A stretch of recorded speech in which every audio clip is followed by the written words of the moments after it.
As I always say, people might come because they've heard a sermon, but they don't stay because they just heard one sermon or one voice.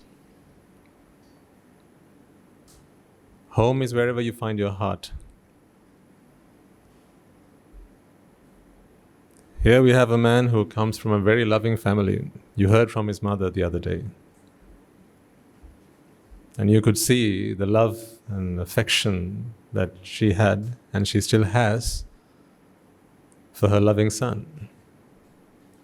So to convince that Mr. Daniel to stay at our monastery was a big ask of us, because it was a different culture, a wholly different environment.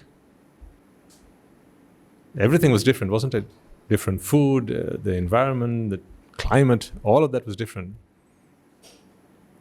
But as a community, all of us together, we were able to create home for him.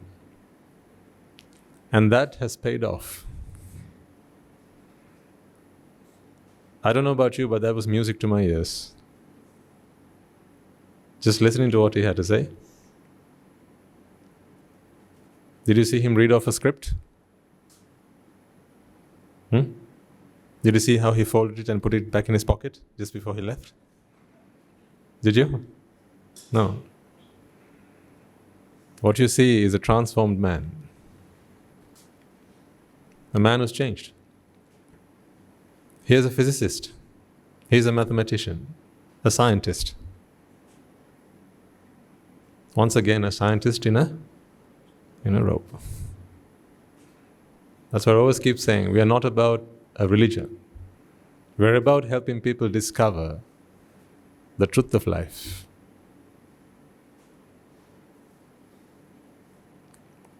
He spoke about how he encountered young people as a teacher in Germany. And then he started to speak about German problems, didn't he? Were they German problems? How young people need help, they're lost, they're looking for love.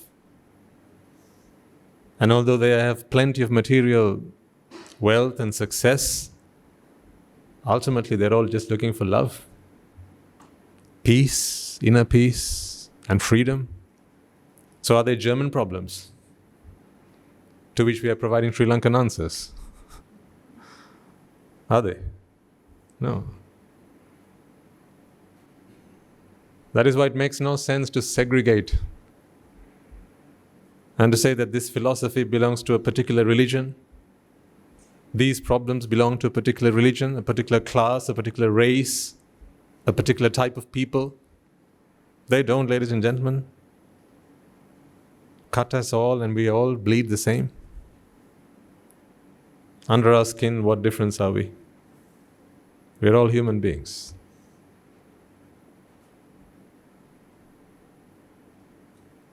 I'm delighted that we have all together been able to show a man who, in his own words, was in the middle of a desert. How true it is, both from a metaphorical sense as well as in the literal sense. But having cycled through the desert, ultimately he found an oasis. Didn't you?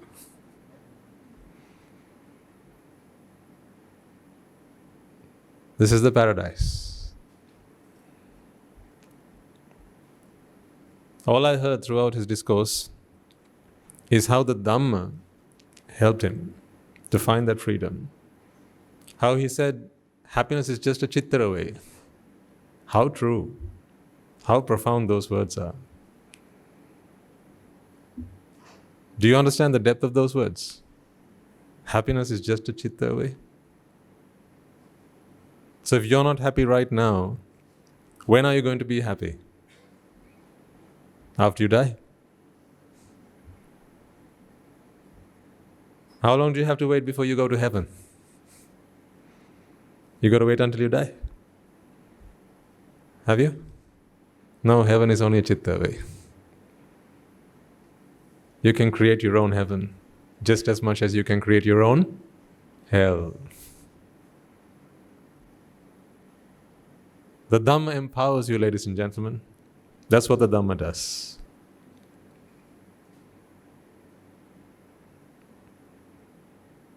That's why it's such a great opportunity to show to you a man of science.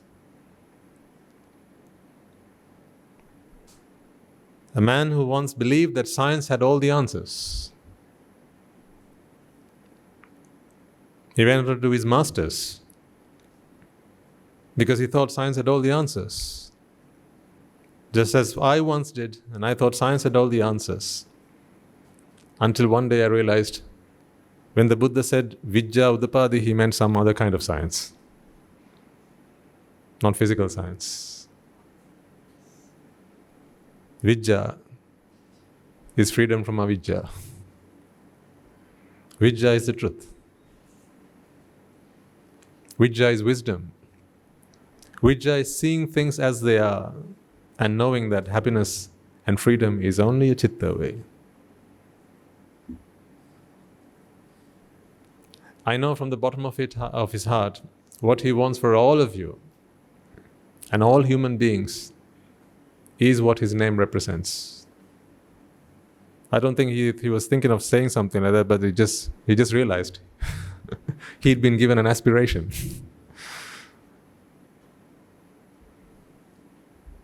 And what a wonderful name it is indeed. What a great aspiration. And to hear him say that, in my name I see a goal for myself, something that will guide me in my monk life when there are challenges that I have to face and I come across people who will need my help and my support. I'll remind myself what I stand for. Wonderful. So from next week on, what? What? So from next week on, I want you to practice more diligently.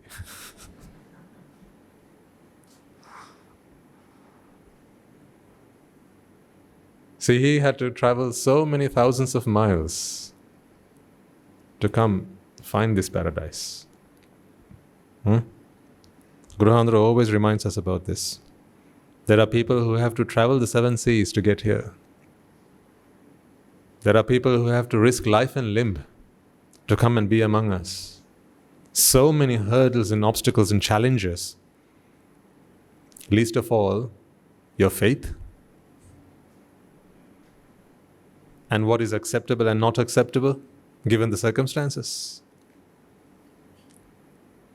And the weight that they have to carry on their shoulders. Because what if it doesn't work out? Just think about it. He has his whole community to answer to. Just think about it. It's like, if you get married to someone against your parents' will, and they keep telling you, no, that's not going to work out for you. And your family comes and says the same thing, it's not going to work out for you, it's a bad decision, it's going to be a bad choice. But you're convinced, and then you take the jump. If it works out, then great. But what if it doesn't? How do you go back to your family? How do you go back to your community? How do you go back to your aunt who said, I told you so? How do you go back?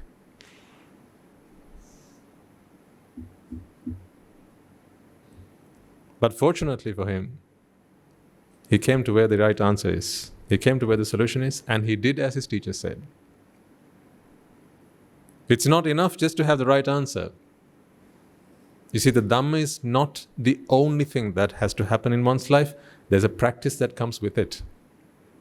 There are some who come just looking for the Dhamma, they find the Dhamma and say, yeah, that's good, that's a good answer. Yeah, great. But they're not fervent in their practice, they're not diligent in their practice, they take it too easy. Remember, we are trying to do something we've never done before in samsara. Never. Had we wouldn't be here today. This goes against everything you've done in samsara. Nibbana is neither right nor wrong. That's the thing. We as good human beings, we are used to doing the good things, right? We're used to being good. Doing good things, doing wholesome things. Being kind, helping people who need our help. Giving a lending hand.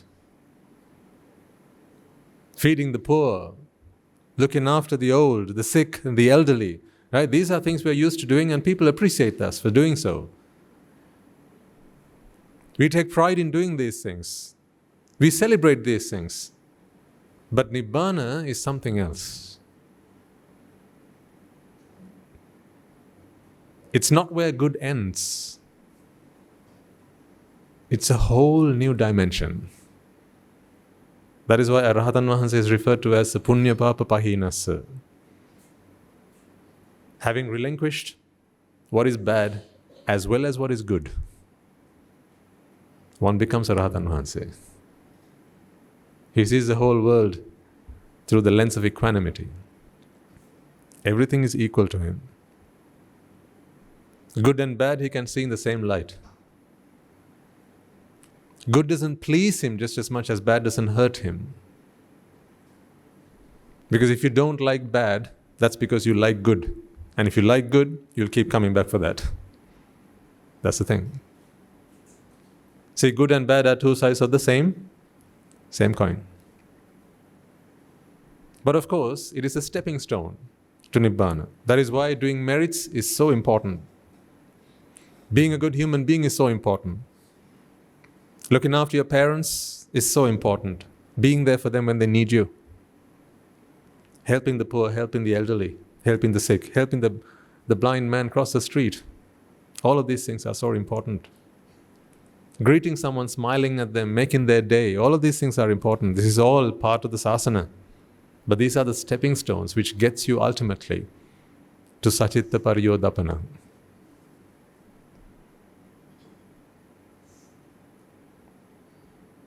Well, the proof is in the pudding. I didn't just call you a pudding, okay?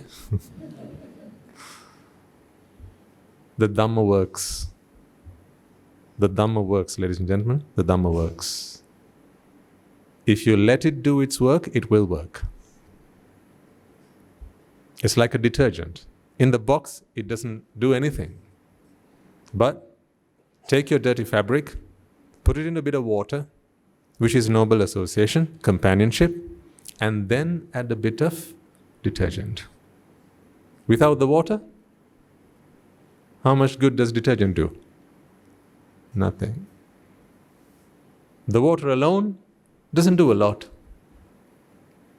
But when these two things come together, detergent and water, now you see magic happens. So what's the simile?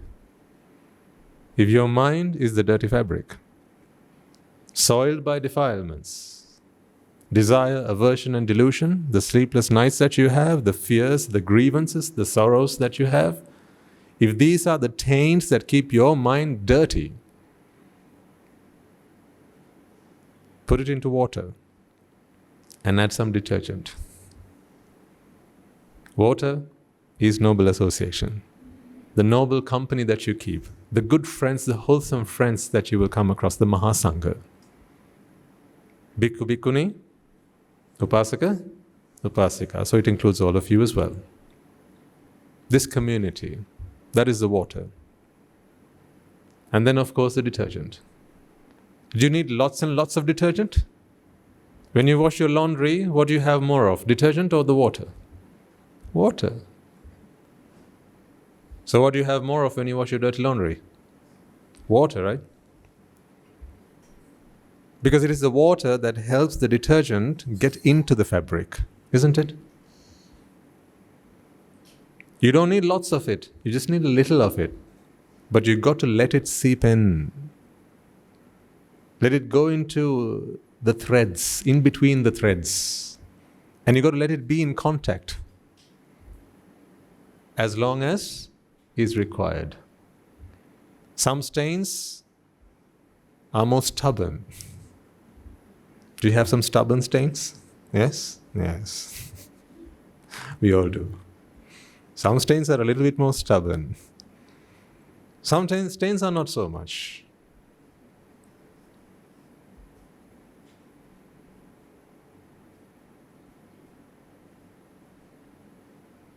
So what we do is we just put the detergent in the water and we leave it for a while. And from time to time, of course, you can go and check whether it's good enough, whether you've left it long enough. Sometimes you can pick the fabric up and just give it a bit of a rub. Right? That's when a teacher comes and gives you a bit of an admonishment and says,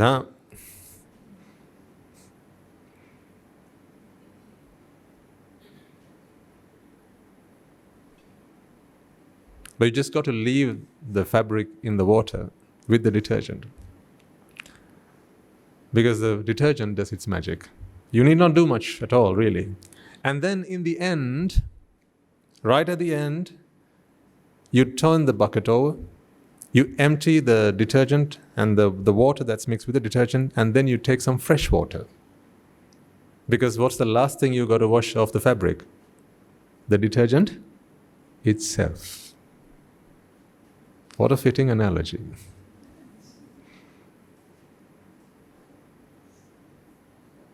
I didn't come planned with it. So who do I have to thank for that? That's the community. Sukha Sangasa Samaggi. Association with the Sangha is the greatest bliss. The last thing you got to wash is the detergent itself.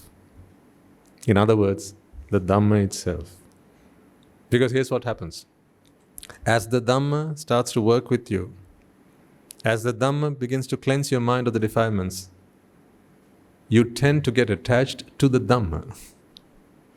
Because of the joy that it brings you, the bliss that it leaves you with, the profound realization that it brings you, the Dhamma seems like ecstasy. Not that I've tried it, but just saying.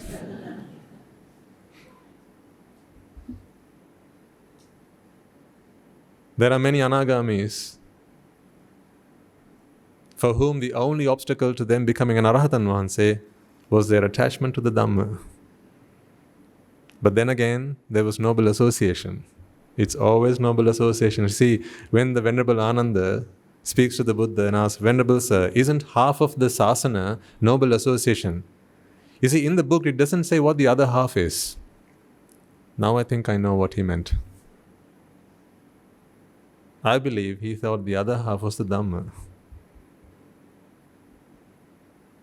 This is only my opinion, so don't ask me to quote it off the Tripitaka, because Venerable Ananda asks, O Bhante, Venerable Sir, the Blessed One, the Perfect One, the Noble One, isn't half of the Buddha Sasana a noble association? At which point the Buddha says, Ananda, never utter those words again. The entirety of the Buddha Sasana is noble association. Because what happens when you are finally attached to the Dhamma? Who cleanses you then? Who helps you out of that then? Who is it? Noble association. Because it takes another Rahatan Vahanse, another noble companion, to remind you that the last thing that you are attached to right now is the Dhamma that helped you cleanse your mind until this point. And then you let go of that as well. Sabbe Dhamma anattati. All Dhamma is the same.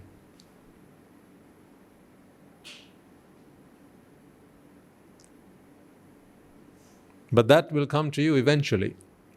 Eventually you will all have that day where the last thing you have to let go is with you, and that is the Dhamma. But until such time, do try and immerse yourself in the Dhamma as much as you can. What I have for you is a testimony of that. This is a fine example of how a young man, when looking for the truth in life, happiness in life, and then ultimately stopped, he got off this bicycle. I'm reminded of Angulimala, who went running after the Buddha. And what did he ask the Buddha to do? He said, Stop. Stop, Buddha, I want your finger. And the Buddha said, I've stopped, why don't you? In those words, he thought there was such profoundness. He is a sage, and sages don't lie. So what is the truth? In these words, he wanted to question, and he did. And he had the answers. And that brought him down on onto his knees. And there stopped the search for the truth, because he discovered the truth. He found the truth. So, having traveled many thousands of miles, and I was quite fascinated by the fact that Mr. Daniel, back then, had tried out many different practices of meditation, many variants of Buddhist teaching. Of course, born into a Catholic family, he'd already been immersed in that environment and tried that out. What he wanted was unconditional happiness. A happiness that does not require anyone or anything else to be with him. He started off by saying there are times in life where you want to be with someone, and then there are those times when you don't want to be with them. Right? So what do you want? Does this not ring true for you as well? Right? Think of the person you love the most in your life, just for a second. Right, whoever that person is. What if they were like staring at you 24/7? And you were not given a moment of respite. Right? They were there all the time. When you wake up, they're there with you. When you go to sleep, they're there with you. When you walk around, they're there with you. When you eat, they're there with you, just looking at you, staring like this. What do you want then? Give me my personal space. You ask for that, right? Cut me some slack, come on, right? Just give me some space. I'm going to go for a walk. I want to get some fresh air. And people go for a breath of fresh air. But this is the man, this is the woman they've been looking for the last 15 years to tie the knot with and live under one roof. And now they want a breath of fresh air. And then after a while you start missing them. Then you become homesick. So these are the two things you jump between. Sick at home and homesick. Isn't it? You're either sick being at home or you're homesick. You're never happy. That's the thing. Because if you hang the hat of your happiness on another person's hook, you're bound to be unhappy. Because happiness does not come from another individual, ladies and gentlemen. This is the philosophy that we've been trying to share with you, teach you, and help you understand for however long we've been talking. This is the message. But we don't ask you to despair, because we don't say that there is no answer. There is an alternative. The alternative is the Dhamma. Dhammo have rakkati dhammachari. The Dhamma protects.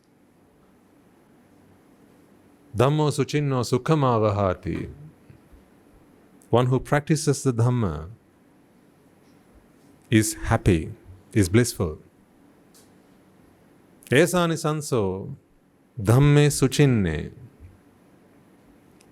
There's a great reward that one can achieve when one practices the Dhamma. Na duggatin gacchati dhammachari.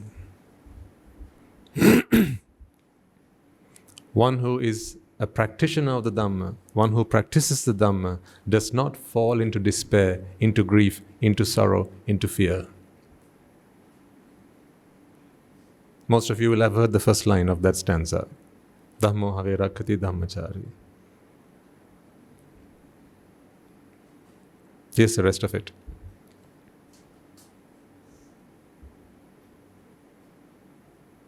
What we are here to learn is how you can be happy all by yourself.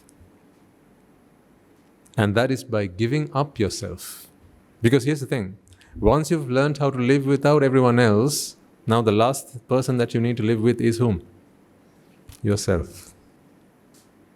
So if you need yourself to be happy, you'll have to keep coming back to be with yourself. Do you understand what I'm saying? Do you understand me, ladies and gentlemen? If you've learned how to be alone and happy all by yourself, then still one obstacle, one challenge, one problem remains. You need yourself to be happy. Now, what happens then? You'll have to keep coming back so that you can always have yourself with you. Me, myself, and I. So what if you didn't have to rely on yourself either?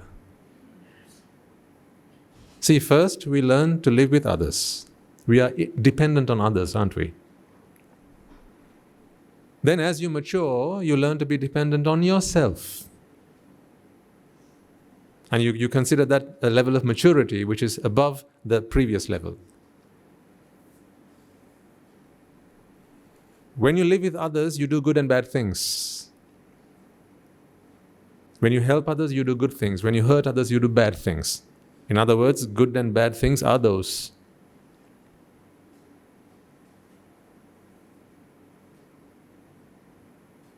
But once you become independent, you are still dependent on yourself.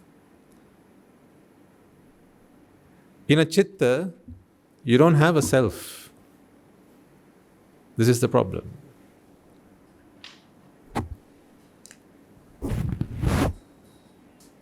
This is a citta. A citta is not a self. A citta is a citta. Arammana vijanana lakkhanan cittam is how the Buddha describes a citta. A citta is merely a function. A function. The function of recognizing. The function of perceiving an object. That's all. What's a citta again? The function of perceiving an object. Where's the self in all that? Did I even utter the word self? I didn't, did I? It's the function or the process of perceiving an object. This is an object, ladies and gentlemen. If you're perceiving this right now, that's because there's a citta that's working inside of you. That's why this light here does not perceive this. If I threw it at it, it's not going to move away to avoid contact. But if I throw this at you, you will step aside or you might catch it because you can perceive this object. As you walk down the street, you don't bump into things, do you? Why is that? Because you perceive objects. But the object itself does not step aside to give you way, does it? Because it does not perceive you. What's the difference?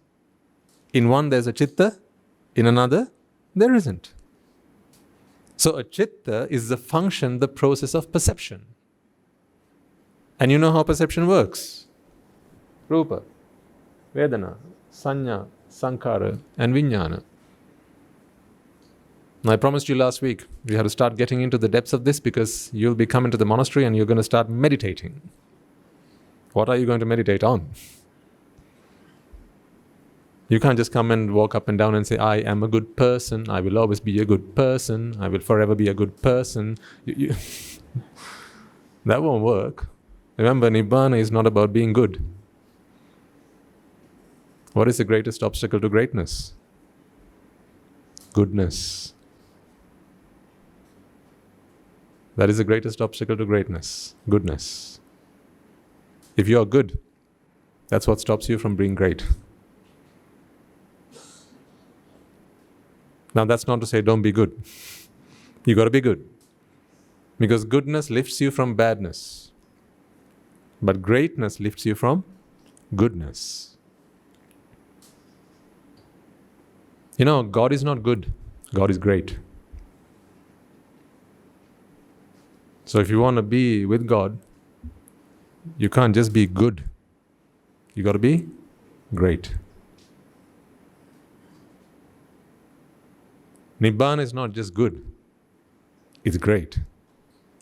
So if you want to get to Nibbana, you can't just be good. You got to be great. You're all good people. That's why I talk to you. You can't get a man to greatness if he's not yet become good. That's why Sabba Papasa Akaranang is the first line of that stanza. See? Stop all evil. Because what happens once you stop all evil? Next you can do the next thing on the line in the stanza. Kusalasa upasampada. Start doing wholesome things, being good. See, that qualifies you for the next step. Sachitta pariyodapanang. Now we're starting to talk about chittas. Sachitta pariyodapanang.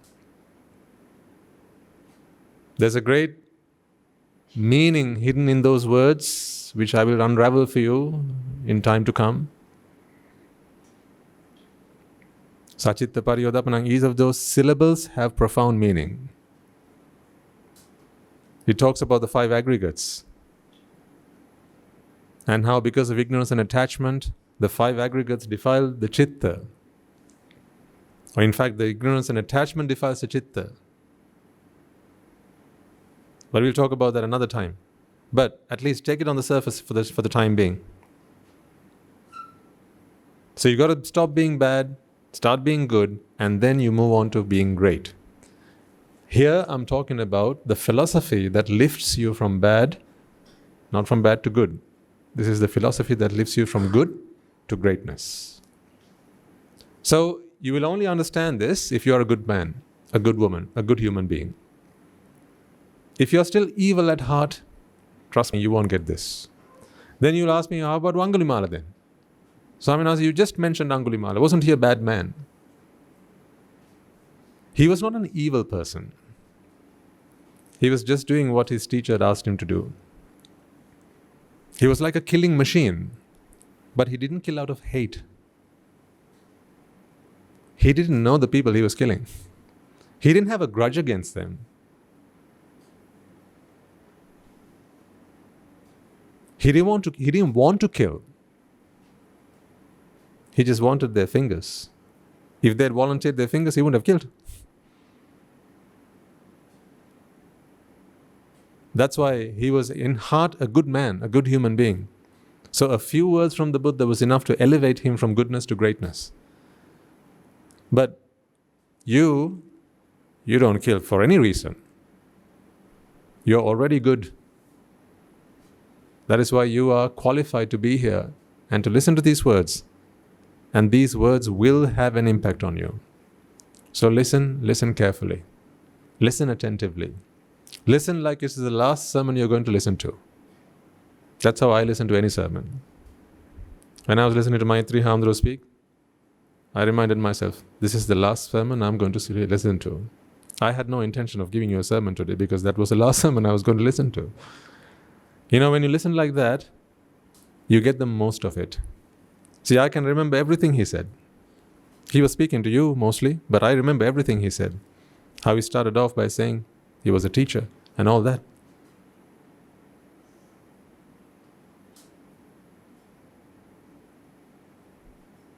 I don't believe in the future. I don't believe in a future that may or may not come. I don't regret about the past because there's nothing we can do about that. I live in the present. Every citta is an opportunity. Don't you see an opportunity? Or do you only see opportunities in the next business contract, in the next business deal? Here, ladies and gentlemen, is an opportunity. Here's an opportunity to be happy.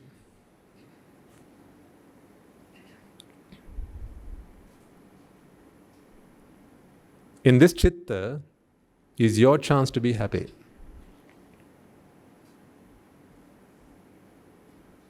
This is you.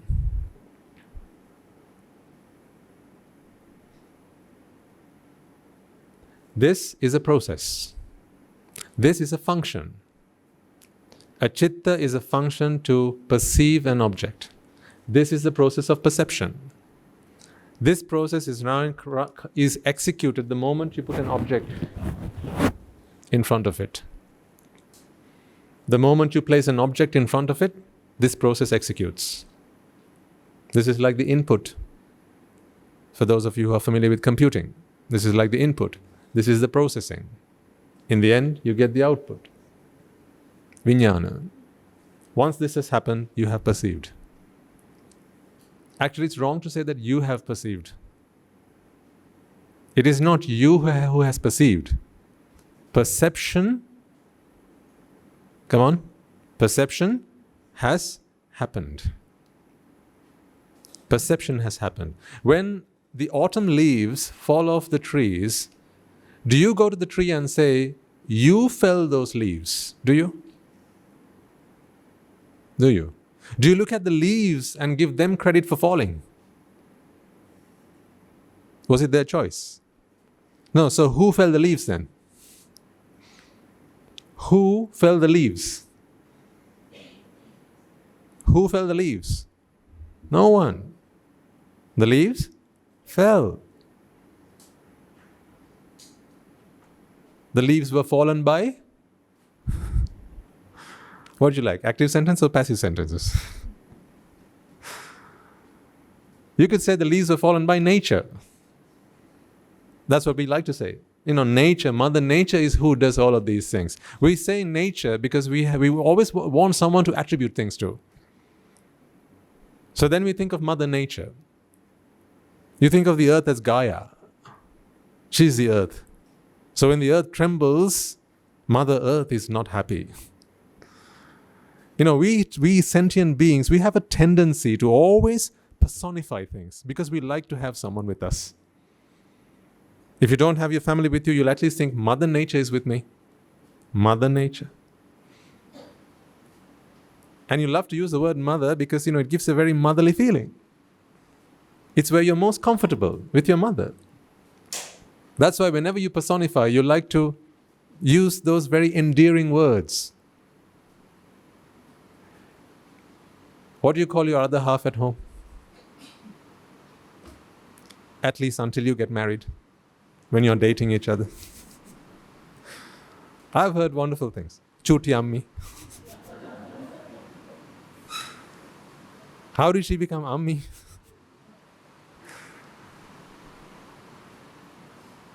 Literally, what do those words mean? Little mother. Why mother? Because you know that a mother's love is pure. Right? A mother's affection is so wholesome. And when you're with your mother, you feel like, all cozy and wonderful.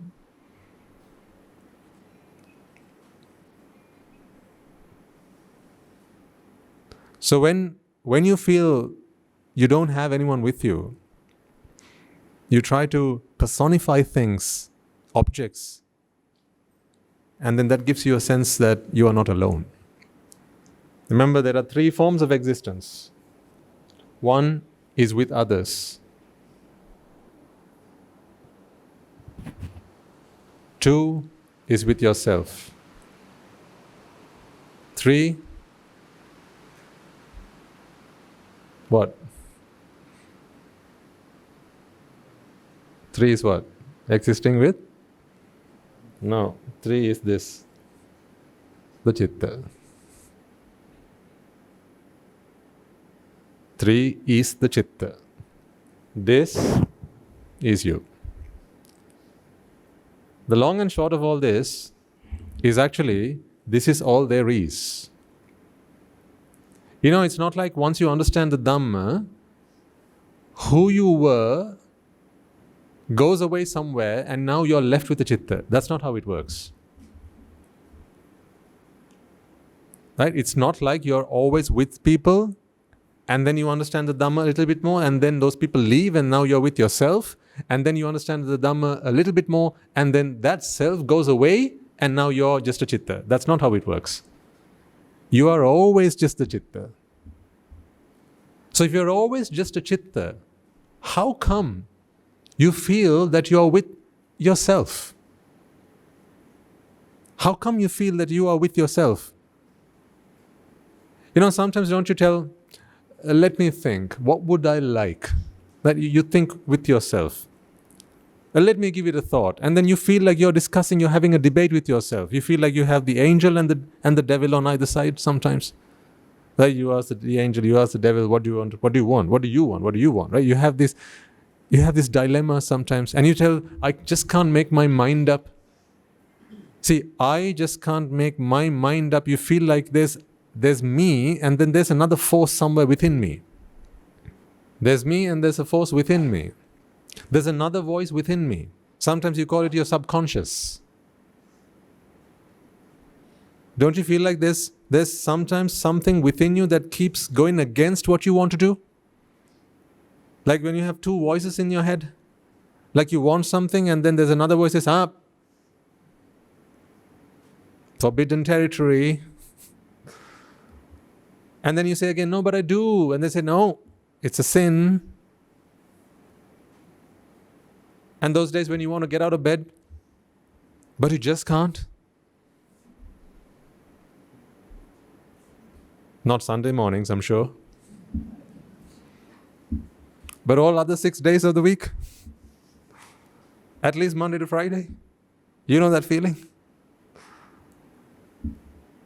You know you have to get out of bed, but there's another voice inside of you, isn't there? That says, no, another 5 minutes won't do any harm. That's what the snooze button is for. That's why they invented it. Just press it.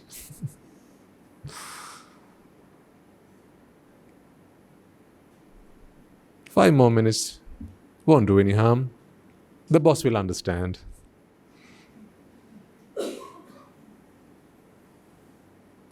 In fact, who do you find most difficult to live with? Huh?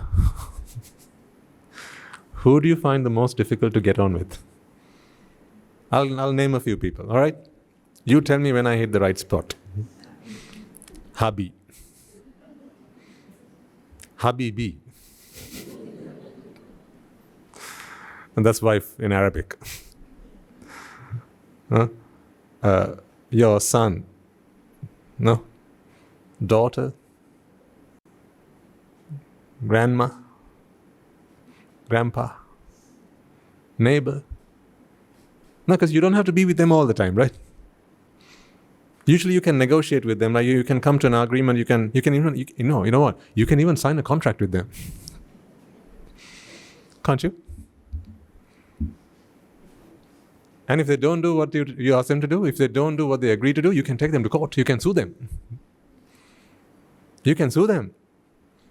But there's one person you can't sue.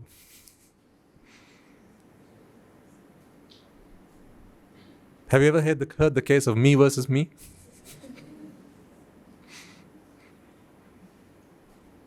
When was that taken to court? Me versus me? So who's the hardest person to get on with? Who's the hardest person to convince? Who's the hardest person to agree something with? Today you decide, no chocolate today. Who fails you? When everyone around you reminds you, but you said this morning, no chocolate today. Everyone around you will remind you. In fact, they'll even go and hide it somewhere. Some might even put it in the bin. Because they want you to keep to your promise. You've taken a vow, right? And they want to they want you to keep to your promise. But who will find that chocolate? Even if it's in the trash can. Who's that? There you go. So tell me, which of these situations is the hardest? Being with others? It's being with yourself, isn't it? That's why the Buddha comes and gives you an answer to that. That's why the Buddha comes and gives you an answer to that. How do you deal with this nuisance, with this annoyance, with this annoying little me? How do you deal with that? This stubborn, this arrogant, hard-headed? How do I deal with this annoying thing that's always with me? Doesn't let me do what is right. Doesn't stop me when I want to do something wrong. See? Aren't there plenty of times when you know you're going to do something wrong? Your friends tell you don't do it.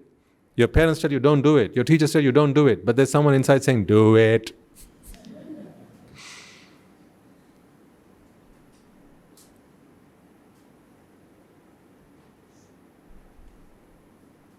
Yes or no? And then ultimately, who do you surrender to? Your own voice, that volition. Your own voice, that internal voice. You see, that is the hardest beast to tame. That is the hardest beast to tame. That's why you can't be happy. You can't be happy because you know, ladies and gentlemen, it makes no sense to grieve. You know it makes no sense to grieve. Right? She's dead. He's dead. You know it makes no sense to grieve because grieving does not bring them back to life. You know that. But inside, he's crying. She's crying. It's crying. You are crying and you can't stop it. So you tell me, what do you think you need most help with? Saving yourself from the 4 great hells, or actually trying to quiet this voice that is inside of you? What got you into hell in the first place? That voice inside of you, right? That voice that said, do it. When the rules said, don't. When the authorities said, don't. When your parents said, don't. When your friends said, don't. When your teacher said, don't. There was one voice that you always succumb to. You always surrender to. And that voice spells disaster. Let me tell you a general truth. If ever you have suffered in life, it was always because of whom? Because of something you did that was said by you. It was always because of something you did because you wanted to do. You did because you wanted to do. That you is the biggest problem. That you is who we try to come here to tame, to learn about, to understand. That you is the thing that keeps you from achieving happiness, from your freedom. It's like you are on a leash, and that self holds the leash. And so it tugs at you. And then you're helpless. Think of the last time you did something that today you regret. Just take a moment. The last time you did something that today you regret. Maybe you lied to someone. Maybe you cheated on someone. Maybe you took something that didn't belong to you. Maybe it was one of the 10 unmeritorious deeds. You don't even like me to talk about this because it hurts you. Just remembering it, because right now you're a saint. No, you are. Right now you're a saint. Right now, as I remind you of something like that you've done, or at least I prompt you to remember something like that you've done, you don't like it. Because you know that's not who you are. You want to be better than that. You don't like to be that person. You like to be pure. You like to be clean. You like to be selfless. You like to be wholesome. You like to be good. But that deed that was done, from time to time it keeps coming back to you. Those ghosts are in the closet, aren't they? And from time to time they creep out. They're in the closet. And sometimes you can't keep them locked in the closet either. They sneak out, don't they?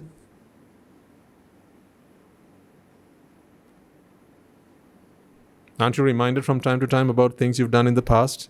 And you ask yourself, why now? Aren't there times you feel like that? Of all the times, why now? Why should I be reminded of this now? Just get out of my head. Aren't there times you feel like that?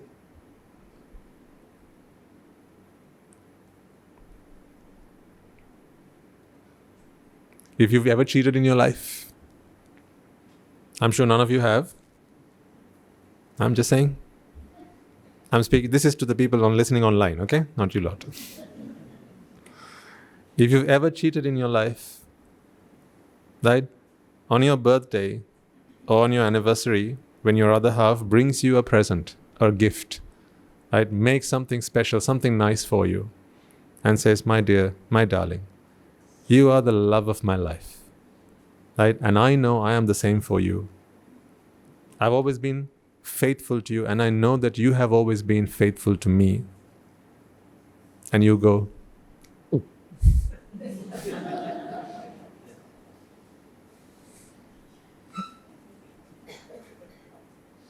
It just ruins it, doesn't it, at that moment?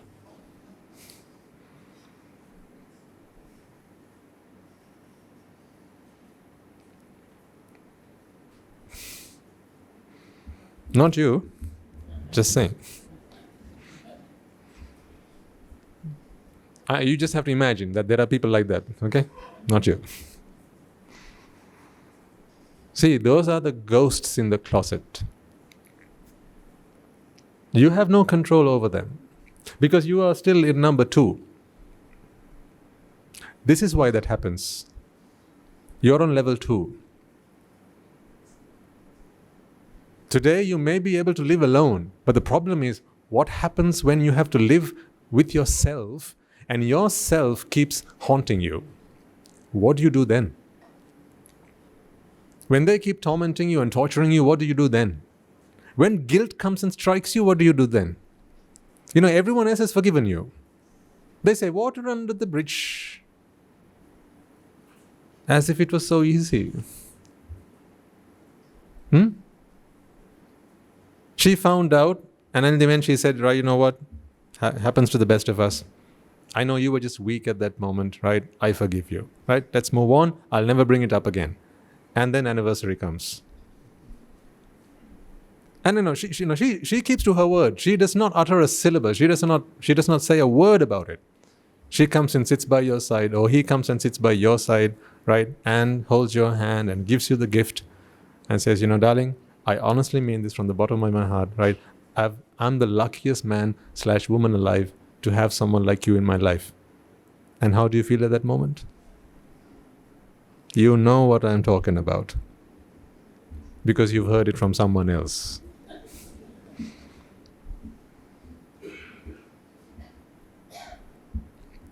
See, what do you do when you're stuck in number 2?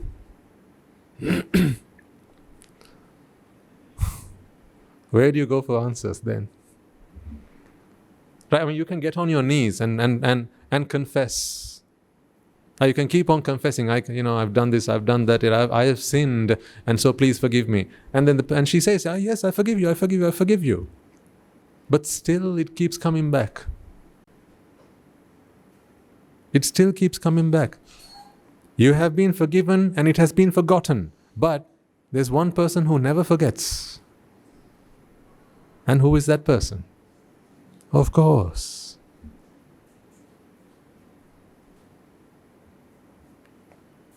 If you have an answer to that problem, I'm all ears. Come tell me what your solution is outside Buddhist doctrine. Outside the Buddha's teaching, what answer do you have? When you know you have been forgiven, right? You have been forgiven. They have forgiven you. They have. They've promised you, we'll never bring this up again. And they don't. They're true to their word. But when you are reminded of what you have done, and it just keeps coming back from time to time, then what do you do? See, I'm showing you that there's a place that you get stuck in where there is no exit out of this. When you get to this point in the maze, there's no exit besides the Buddha's teaching. Prove me wrong, and I'll come and serve you for a whole year, free of charge. That offer I made some weeks ago, it still stands.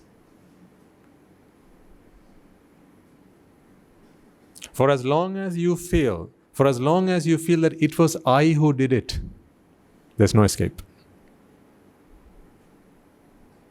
Bingo. For as long as you feel that it was I who did it, there is no escape. Yourself will keep on reminding you, it was you who did this, you did this, you did this, you did this, didn't you? When she was so faithful to you, how did you break her trust? Why were you so weak? You should have been a little bit more patient. What about all those promises you made to her or to him? See, the whole world has forgiven you. They've forgotten. Like you went to the temple. The Swami Nonse said, no, it's fine. These things happen. He's even tied a pirit thread around your wrist. He's chanted pirit and he's blessed you with the fan and all that. Still, you come back home. And then she comes and sits next to you and holds your hand. You can't help. The feeling just comes back. See, if only you could leave that at the temple. Just if they just had a box, right? A box, a sin box. That you could just go and dip, you just go and throw, right? Put all your sins there. Put all these memories that you want to forget in there and then just walk back out of that.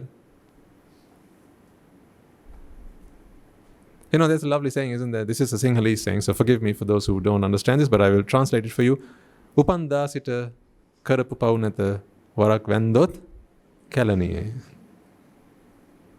Loosely translated, what this means is if you go and worship at Kalaniya, so this is in reference to the Kalani temple, all sins that you have done from birth are washed away.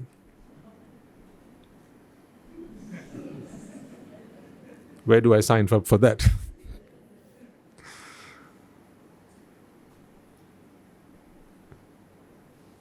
I mean, the funny thing is, though, you couldn't even do that by seeing the Buddha. Not even the Buddha proclaimed that, if you just come and saw me, you sit down with me, have some tea with me, right, that's it, job done. I mean, if you couldn't do that with the Buddha, how can that be done with somewhere the Buddha visited?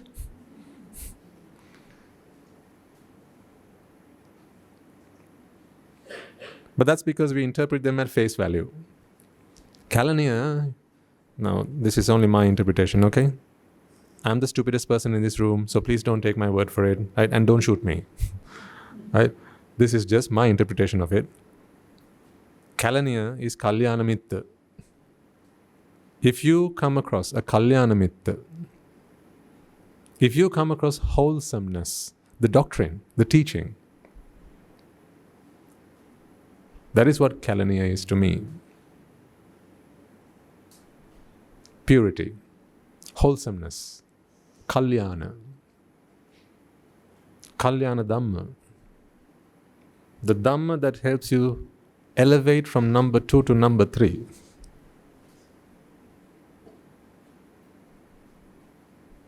Then yes, Upanda sita karapu paunata. All sins that you have committed, if you become a Sotapanna. See, here's what happens when you become a Sotapanna. Whatever deeds you've done, misdeeds, wrongdoings, unwholesome deeds, you realize that it was not you who did them. They happened. You can't just think like that, you can't just, that's easy, isn't it? I'm just going to tell myself that it was not me who did it. It doesn't work like that. Don't try. I mean, you can try. When you've given up, come back and then I'll teach you how to really do it properly.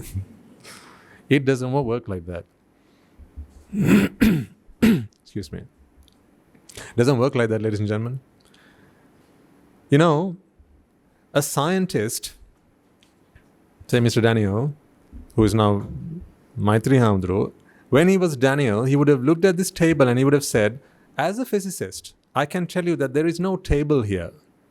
All there are the 4 legs and the top, right? They are connected together and that forms the table. He could have said that as a physicist. But he couldn't help an internal feeling, internal perception of perceiving an entity. He couldn't help that. You can't stop yourself from feeling that. You can't stop yourself from feeling that because that is your default mode of operation when you have ignorance and attachment. In other words, a sense of self operating on the mind. You can't stop yourself. This is not something you can do out of sheer willpower. It's not how it works. Wisdom is the only answer. Panyavanta sayan dhammo, nayan dhammo dupanyasa. The Dhamma will only do its magic with wisdom.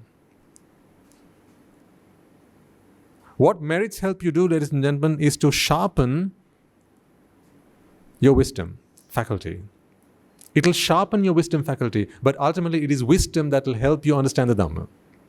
Your merits will not help you understand the Dhamma directly. Indirectly it does. You see, that's why even for someone who's done a lot of merits, they have to come across a noble association, a noble friend, who will then impart upon them the teaching. If that was not necessary, then they could just keep on doing merits and eventually become an Arahatun Vanse. Well, actually that is possible two ways. One, a Supreme Buddha. Two, a Pacceka Buddha. Not an Arahata Buddha. A Supreme Buddha becomes a Supreme Buddha out of sheer merit power. You just have to keep on at it, keep on doing merits for many incalculable eons until one fine day, Buddhahood arises. It just appears. To me personally, it's just unfathomable how one can actually become a Buddha. Because if you ask me, how does one become a Buddha? What is the path to becoming a Buddha? Excuse me. I wouldn't be able to tell it to you. All the Buddha has said is, there are the perfections that you have to fulfill, there are the merits that you acquire along the way, and then you eventually become a Buddha. And in fact, here's why the Buddha does not teach how to become a Supreme Buddha. Any guesses? Why does a Supreme Buddha not teach another person how to become a Supreme Buddha? Because then it would not be a Supreme Buddha. You don't take instruction or teaching and become a Supreme Buddha. You become a Supreme Buddha without a teacher. So there would be no point in the Supreme Buddha teaching or giving a discourse on how to become a Supreme Buddha. Would there be one? It would just be a waste of time. There would be no point in teaching someone how to become a Pacceka Buddha or a silent Buddha. Because once again, it is not something that one does out of instruction. There's only one thing that one can do to attain nobleness, freedom from suffering through instruction, and that is to become an Arahant. So in the Tripitaka, what you find are the discourses that help someone become a Rahatan Vahanse, not a Pacceka Buddha or a Sammasambuddha. Fair enough, right? So if someone wishes to become a Supreme Buddha, there's no point in coming and asking me. I don't know. Go figure it out. Is the answer. How does one become a silent Buddha? I don't know. Go figure it out. And when you do, don't tell me, because hopefully I won't be there. But that's the deal. Now coming back to this. You struggle with guilt because you need to step from 2 to 3. Once you step from 2 to 3, here's what you realize. Hetum paticca sambhutam. Hetu bhanga nirujjati.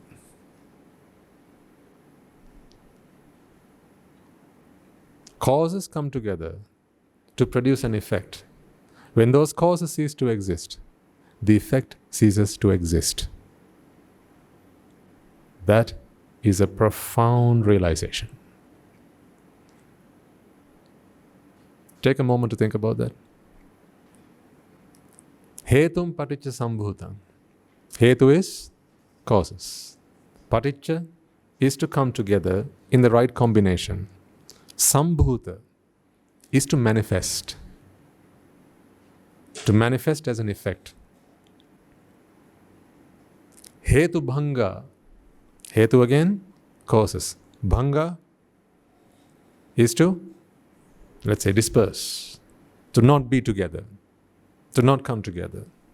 Nirujjati. The effect no longer manifests. It is not that the effect now falls apart. Nirujjati is to not be born. To not be born is not the same as death. Let me repeat that. To not be born is not the same as dying. See, now that this has come into this world, one day this will perish. So how do we stop this from perishing?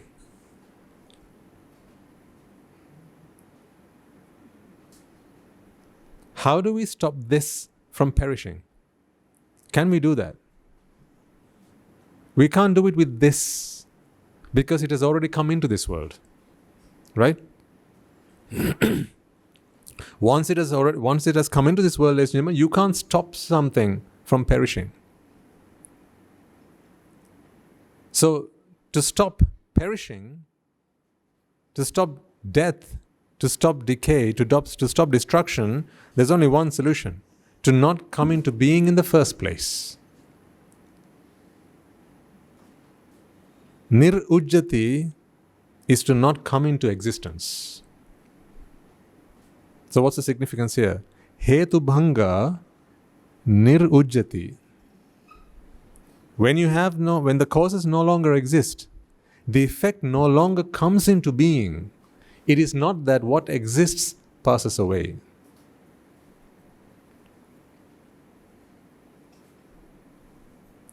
I'm not talking about impermanence here. That's the point I'm trying to get across. Anicca is not the concept of impermanence. Anicca is the concept of where there are causes, an effect manifests. Cease the causes, the effect no longer manifests. The effect no longer manifests. Not that the effect that once was is destroyed, passes away, is impermanent. So much so that once you understand the concept of anicca, you start talking about impermanence. Was it at Dhamma school you learned about impermanence? Was it at the temple you learned about impermanence? You had a fish in your fish tank at home. Did the poor thing not die? And you were only 6 years old. And you asked your mother, "Mom, what happened?" "Fish died." "What do you mean died?" "Died. The fish is impermanent. The fish don't live forever. They die." And said, "Is that going to happen to everyone?" "Yes, it's going to happen to everyone, including me, you, everyone." Things broke. Right? So you realize that impermanence is just everywhere. Everything is impermanent. You didn't need to listen to the Buddha's teaching to understand that, did you?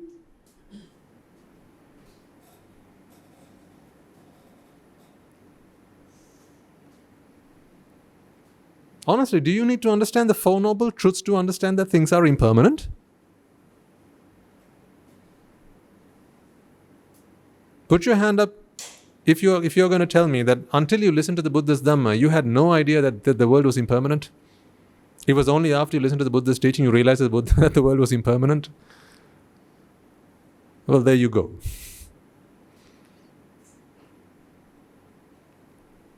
You were fine and then you got a headache. Was that not a sign of impermanence? Because you were in a state of having no headache and then you had a headache. So your state of not having a headache, state of being healthy was impermanent. And then you had the headache. What happened to the headache after a while? It passed away. Right? So did that not convince you enough that impermanence was just there? It's just there in everything. So you didn't need the Buddha's teaching to understand that, did you? That's just common sense. So then why do people always keep on talking about Buddha taught about impermanence? Impermanence. There's no point in attaching to things because they're all impermanent. Like, don't attach yourself to things because they're impermanent. Today they're here, tomorrow they'll be gone.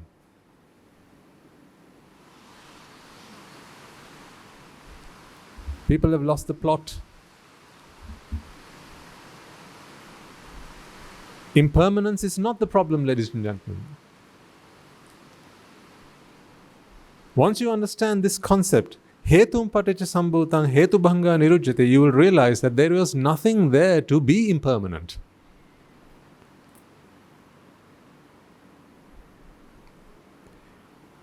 You characterize impermanence to objects that exist.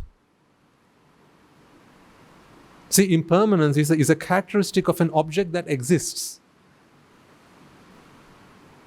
Your parents are impermanent. Because you believe that your parents exist. They're alive today, so they're impermanent. One day they will die. Your furniture is impermanent. Because you believe that your furniture exists. And so one day something will happen, it'll break. A fire will destroy it. Woodlice will eat it, termites will destroy it, and it'll perish. It's impermanent. And that's because you have this conception that the objects exist in this world. Things exist. Just like you believe you exist. Don't you? You believe you exist. But here's what you are, a chitta. You never perceive yourself as a series of chittas, do you? I mean, do you sense, like, let's just say that each of these chittas lasted a minute? Just for argument's sake. Can you all hear me at the back? Can you all hear me at the back? Just give me a nod at the back. Yes? Okay.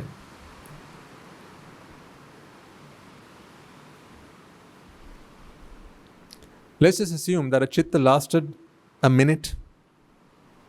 This is only a wild assumption, okay? A chitta lasts a minute. If a chitta lasted a minute, every minute you should be feeling a new person. Do you? So how long does a chitta last then?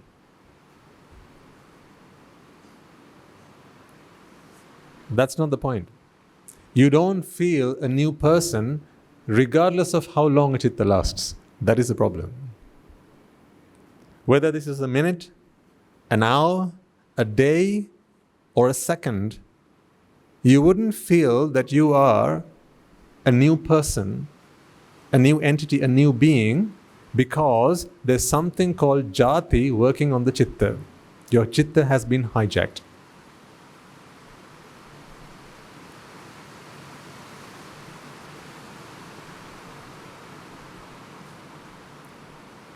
So now try and avoid the distractions of all these days. I come and try to teach you anicca.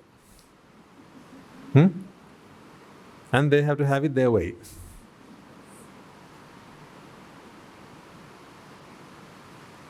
This is typical.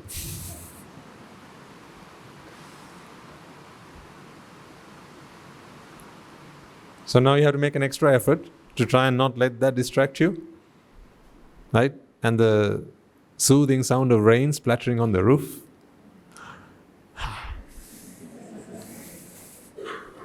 All you need is a blanket, right?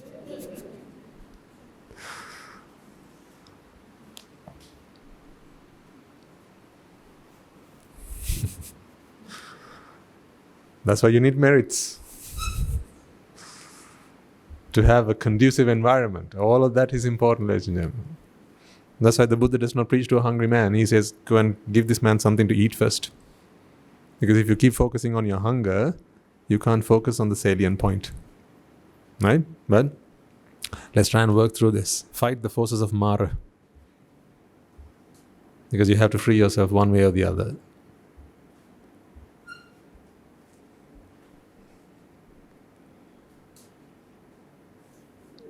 Each chitta, due to the presence of ignorance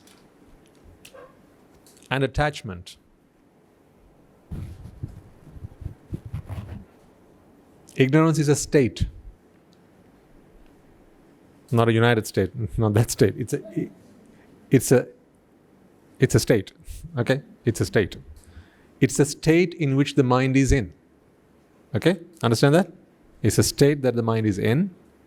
When the mind is in a state of ignorance, the mind does something that it would not normally do. It does something. See, this is what a mind is supposed to do. Rupa, Vedana, Sanya, Sankara, Vijnana. That's what a mind is supposed to do. A mind is supposed to mind. Do you remember the familiar words, please mind the gap between the train and the platform? Yeah, ring a bell? Yes. So that's what the mind is supposed to do. It's supposed to mind. I put an object in front of you, you're supposed to mind it. This is the minding process. This is the object. This is the mental object, the mental impression of that physical object. Vedana is for it to come to your senses. Sanya is to recognize it. Sankara is the production process, all of those things together to ultimately produce the result of Vijnana, which is the point at which you perceive it. Once you've perceived it, a chitta has done its job. Nothing more to do. But here's what happens. Because of ignorance, which is a state that the mind is in, the mind does something in addition to all these things. This is all very natural. You don't need karma to do any of this. Karma has no part to play. This is all vipaka driven, meaning previous karma. Previous karmas that were previous, so they were done previously, committed previously. Karmic energy comes to fruition as Rupa Vedana Sanya Sankara Vijnana. Once it comes to fruition, that is the end of that story. I mean, there's an energy transformation that happens later on, but we don't need to get bogged down with that detail. Come back to that another day. But this is karmic energy transformed into vipaka energy. These are results of previous deeds. But in the presence of ignorance, a citta does something in addition to what you see on the board there, and that is, what does it do? It attaches.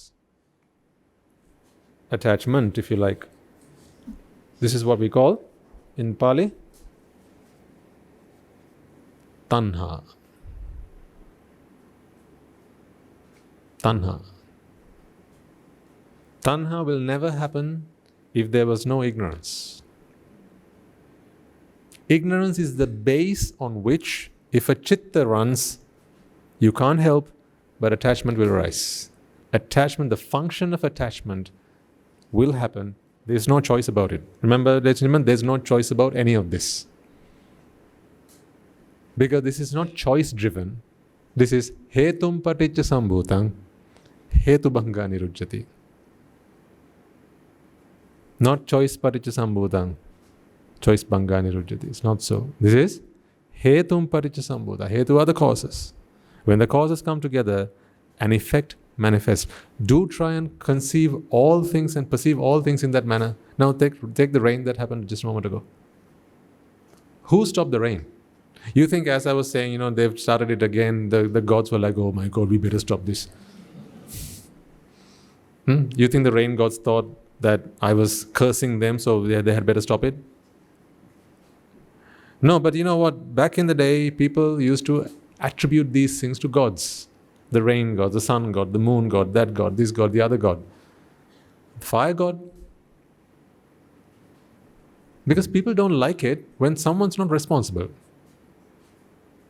You're always looking for who's responsible for this, right? You know what I'm talking about, right? If there's some water spilled on the floor, what's the first question you ask? Who did this? If something's missing, who did this? If you walk outside and you see a scratch on the car, a dent in the car, what's the question you ask? Who did this? You're asking all the wrong questions. I'll tell you why. Because you can't help sensing that there are who's in this world. Because you are a who. Who? Did you get that?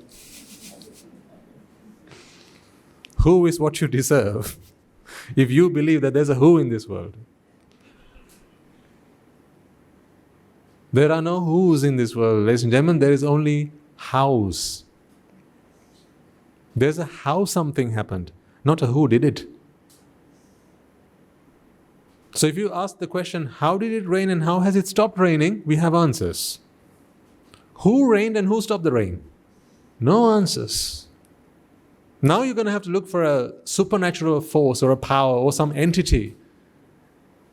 And now you look up at the sky because that's where the water fell from. So it must be someone up there. They opened the tap. And now they've shut the taps.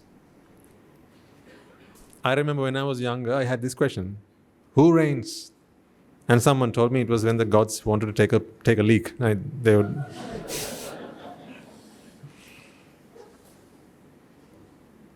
So that was God pee, apparently. So then, why does it not taste funny? Then they said, no, go try the ocean. That's where it all is. Stories that we were told as young children. Because as young children, we didn't have the intellect to question what people told us. So if you don't question things that people tell you now, are you really adults? Someone comes and tells you, there's a nice chocolate cheesecake.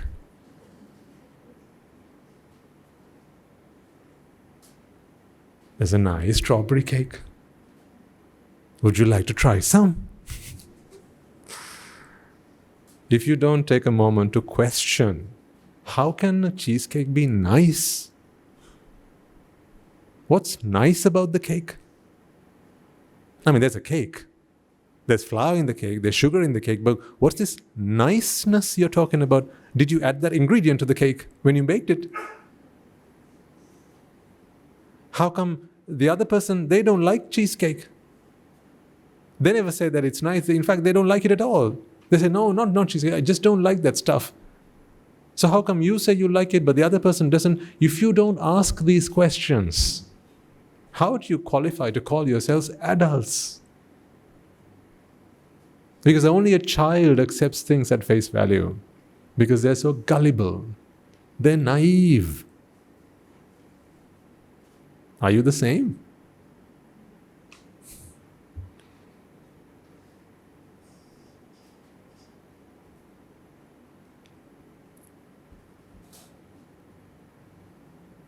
You will be until you understand the Dhamma. Because what the Dhamma does is it matures you. It lifts you, it elevates you from childhood, from infancy to maturity, to adulthood.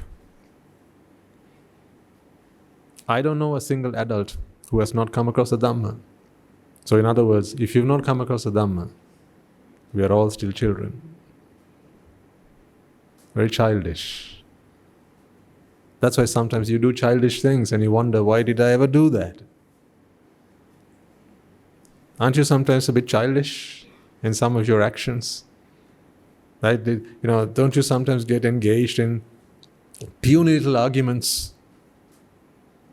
It's just about whether you kept the toilet seat up or down. Sometimes you get into arguments about even things like that, right? Marriages break down because of arguments, such as who left the toilet seat up? You laugh. I'm not making this stuff up. This is true. I mean, just imagine, right? The couple walk into the courts and saying, why are you divorcing? It's a toilet matter, Your Honor.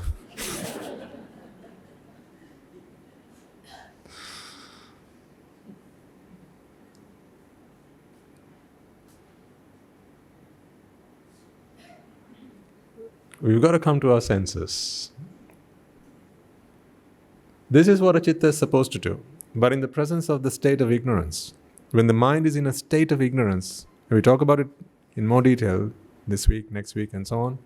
Now, even when you come to the monastery, there'll be so we are really trying to do the best we can. So we are now planning on not just a sermon, but also some group discussions where you get to listen to the Swaminas in smaller groups, wherever possible, so that you get to ask questions. Because I understand, in this gathering, this is like a mass class, isn't it? I'm just throwing stuff at you. If you're lucky, you will catch it. But if you drop it, who knows? I can't come to you and just pick it and put it in your hand again. But in a smaller group setting, it works better. This is why I keep asking you, why do you want to remain a pot plant? Huh? Because unless you come into the community can't look after you.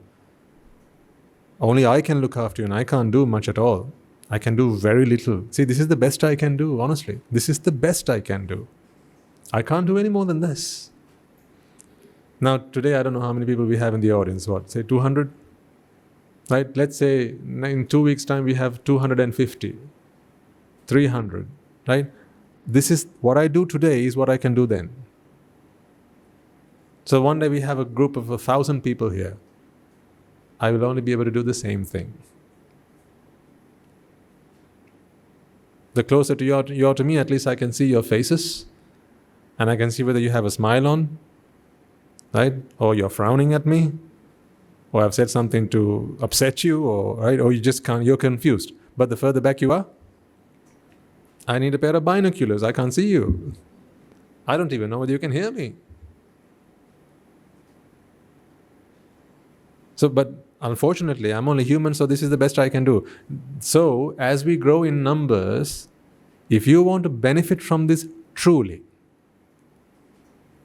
or if this is just a lifestyle choice, right? For Sunday mornings, we go listen to the Dhamma. The rest of the week, we spend our lives doing nice things, good things, enjoying ourselves. Right? If this is a lifestyle thing, then this is just fine. Just come on a Sunday morning, listen to the Dhamma, go home and do whatever you want. But if you're really serious about Nibbana, if you're serious about Nibbana, if you really want to get out of this cesspit of samsara, you need that individual attention. Because how do you know if what you're walking away from this room today is exactly what I meant? How do you know? Sometimes in class, when we learn maths, science, and so on, we walk out of the classroom thinking that we've understood something, but the following day the teacher does some examples, give us some problems, and then we realize, geez, I thought I got it. Only today do I realize that I had the completely wrong idea, right? Yes? We've lived long enough to tell the tale. So if that is something you've done previously in samsara, talk about something we've never done before. This is neither good nor bad. You've done bad things, you've done good things. You've never done Nibbana before.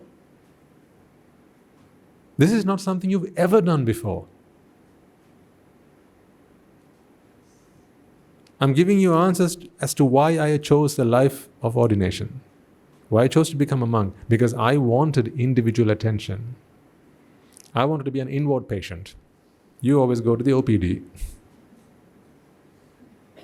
Right there, the doctor can't examine you long enough because the next patient is in the queue. He'll give you maximum 5 minutes, maybe 10, and then he's got a long queue waiting outside. But when I'm with my teacher, I am his whole world to him.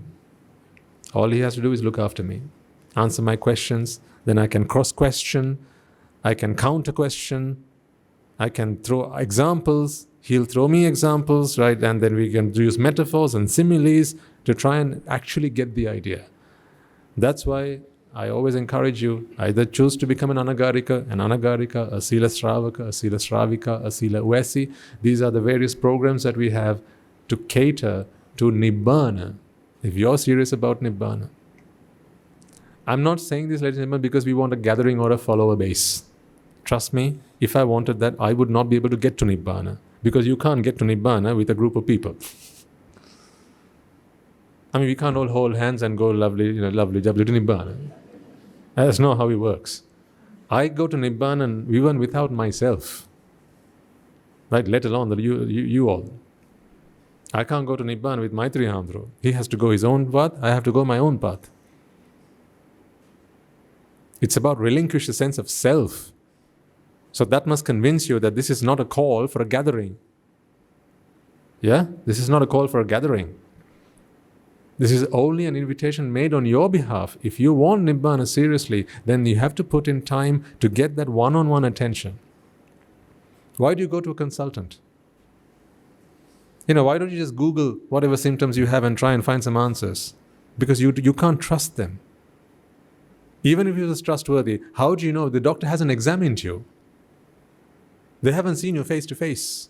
So how do you know whether the diagnosis they're making and the treatment that they're prescribing to you is going to be perfect for you? This is general advice.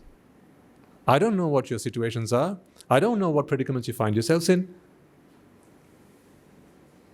But if you had a teacher, you can talk to them. You can explain to them exactly what kind of character you are, what problems you have in your life, what issues you have, what defilements bother you, what sins you've committed which lay heavy on your head, on your mind, on your shoulders. So then your teachers can talk with you, each and every one of them. Right? Let's talk about this problem today. Right? So this is how you got to think about it. You're thinking about it in the wrong way. They'll analyze it, they'll cut it, slice it, dice it. I don't know how to get to Nibbana without a teacher, honestly. I'm not a teacher right now, I'm a preacher. Sunday mornings you get a preacher. At the monastery you get a teacher. I don't know how to get to Nibbana without a teacher. So don't ask me how. I don't know how. Having said all that, I understand that you are busy people. I understand. You have your duties, you have your responsibilities, you have all that. If you have an infinite amount of merits, maybe one preaching will do for you. And you understand the Dhamma. First sermon you become a Sotapanna, second sermon you become a Sakrudagami, third sermon you become an Anagami, and in the fourth sermon you can come and take my seat and I'll go and sit in the audience. Right? But for that you have to have tremendous amounts of merits. I mean, I don't have that much merits. Because Guru Handra has been preaching to me for so long and I still haven't completed my journey. So I don't have that much merit, so I can't even comprehend how much merit that might require. I care about you, ladies and gentlemen, because I want you to attain Nibbana, because I know that it is not you whose Nibbana or my whose Nibbana we are trying to attain here. Nibbana is not someone's Nibbana just as much as self is not someone's self. Hetum paticca sambhutang, hetu bhanga nirujjati. Self is an effect created by the causes of ignorance and attachment. Whose ignorance? Tell me, whose ignorance? Does ignorance belong to someone? Whose attachment? Does attachment belong to someone?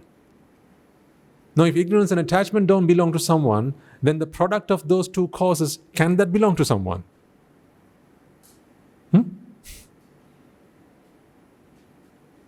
If two causes don't belong to someone, if you can't ask the question, who does ignorance belong to, who does attachment belong to, put the two of them together, now you have an effect. Can you ask the question, who does that belong to? And if that's what you're sensing right now, then who is that? And whose is that? All wrong questions. But why does that question come into your mind? That is what the sense of self does. The sense of self gives you this sense, it's a sense, gives you this false perception, this illusion that there is in fact an entity, an individual who can take credit for oneself, who can be identified as an individual.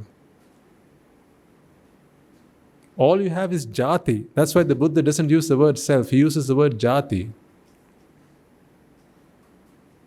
Jati. Jati is type. When you go shopping, don't you ask, Mudalari, don't you have in another jati?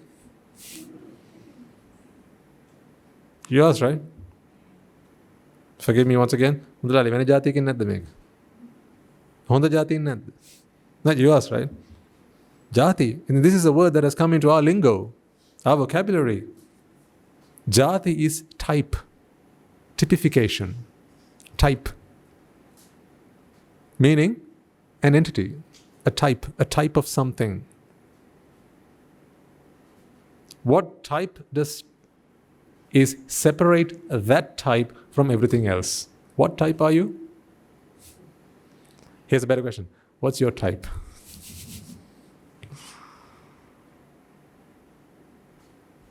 See, apparently these days there are these apps on which you can go and find your type. You just have to give it some data, right? What characteristics you like, how long, how short, how broad, how wide, how deep, how whatever. And then it tells you, here's your type. Profiling.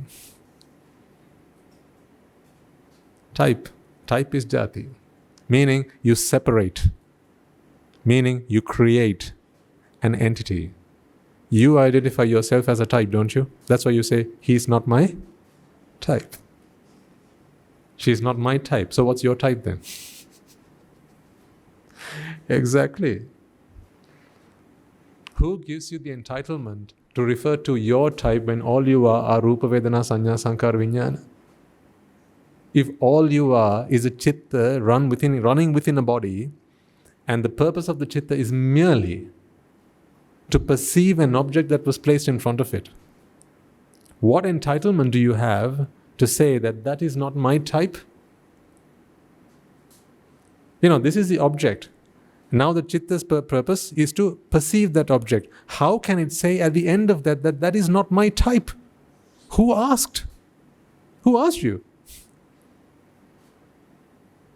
What type? It was merely there to be perceived. Right? It was merely there to be perceived. So why do you still feel that there's a type and it's not my type? I'm this type, I'm that type, I don't like that type. Type is jati. I use the word type because it has some context for you. You get the connotation. Type, separation.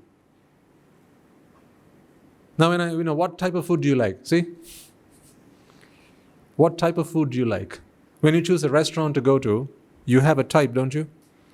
When you want to wear some when you go shopping for clothes, there's a type that you like.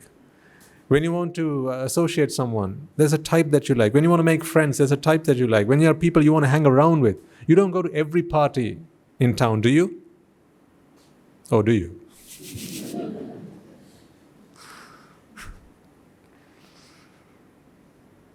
At least since you've been coming to Sunday mornings, now you don't go to every party, do you? Right? So now you have a type. You always had a type. Maybe now this is your type. Well, the noble type.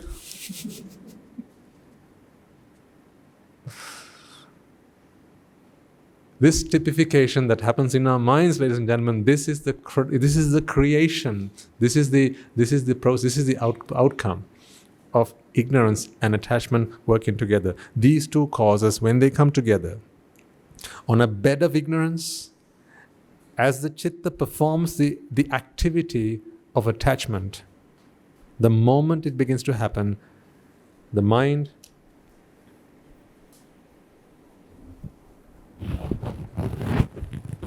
is now defiled. The moment attachment arises in the mind is infected. This is a disease. Jati happens. How do you know jati happens? When in your mind you sense that you are a type. You are I. I am me. I'm myself. Me, myself, and I. I like you. The moment you look at someone and say, I like you, rest assured that jati is happening in your mind. The moment you look at someone and say, I don't like you, rest assured that jati is happening in your mind. In other words, you are ailing.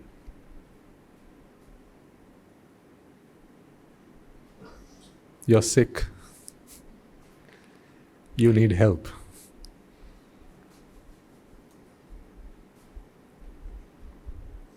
Now look at your other half for a second. No, it's fine. No, don't do that. You like them, don't you? That's because you need help. It's because you need help. This is the evidence. Because there are people in this world that you like. Because they're your type. Meaning you have a type. Meaning you have separated things in this world. And what happens when you separate things in the world? Here's what happens. They perish. They decay. They age. They can be taken away from you, so you experience the grief of loss. Things that you don't like. See, what happens when you have things you like? You also have things you don't like. What if such things are brought to you? Do you like that? No, that's when you say, please take that away from me, that's not my type. That one over there, that's my type. Can you please bring it to me? See, now you have an engagement with the world. When you are engaged in this world, then you are entangled in the web that you have created for yourself.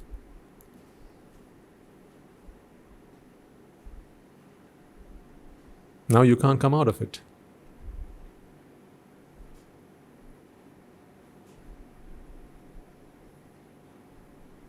See, you can't leave behind your loved ones because you have a type. If I asked you today, would you be willing to come with me to the monastery? duties, responsibilities aside, some of you will say, yes, Swaminathan, well, no, Swaminathan, because I still want this person in my life.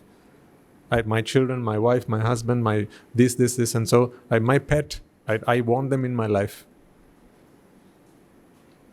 What you need is help. Unfortunately, you don't get to decide because one day you're going to have to go anyway. Right? We've beaten that horse plenty times now. Right? I've flogged that horse to death. But the truth is that you know that you're going to have to leave them sometime. But I think, people, they just know it's going to happen one day. But until then, we're just going to pretend that it's not today and just live. That's all. And then one of these days, that day comes, and every funeral you go to, people are just crying. It's just terrible, isn't it, that people cry at funerals? It's like it's a surprise. Someone's died. Again, don't you think people know that it makes no sense to cry at a funeral? Logically, don't you think that people know this? From the moment that they discovered that life is so transient. Today you're here, tomorrow you're gone. Right? You drive past Borella Cemetery, right? Plenty of evidence there that people live today and they're dead tomorrow. Right? You drive past the funeral parlors. Right? Plenty of evidence that today they're here, tomorrow they're gone. Look at the obituaries in the newspaper. Today they're here, tomorrow they're gone. So why do people cry like, it's a surprise, shock when someone passes away? I'll tell you why. It's not because it's a shock. It's not because it's a surprise. People know that the people that they live with today are going to be gone tomorrow. But they can't help grieve. They can't help it. Here's why jati happens. You don't do jati. Jati happens. Once jati happens, you can't stop yourself from identifying aggregations of the 5 aggregates as an entity. You can't help yourself from doing that. You can't see your child as merely Rupa, Vedana, Sanya, Sankara and Vijnana. You can't look at your husband, your wife, your family and simply think of them as Rupa, Vedana, Sanya, Sankara, Vijnana. You can't even look at this and merely think of this as a Rupa. You perceive an object, an entity. You perceive one object, a uniform object, an entity, a separate entity, a type. You can't help it. So I'm not blaming you about it. I'm not shouting at you. Although it might sound like it. I'm not. I'm not telling you off for it. What I'm saying is there's a problem in the mind. It's not your choice. You don't choose to suffer, do you? Who here chooses to suffer? It's not your choice. But when you suffer, how can you come out of it? In those times, it feels like there's no choice, right? Say your husband cheats on you. Right? Now, do you want to suffer? Ladies, you find out your husband is just cheated on you. Do you want to suffer?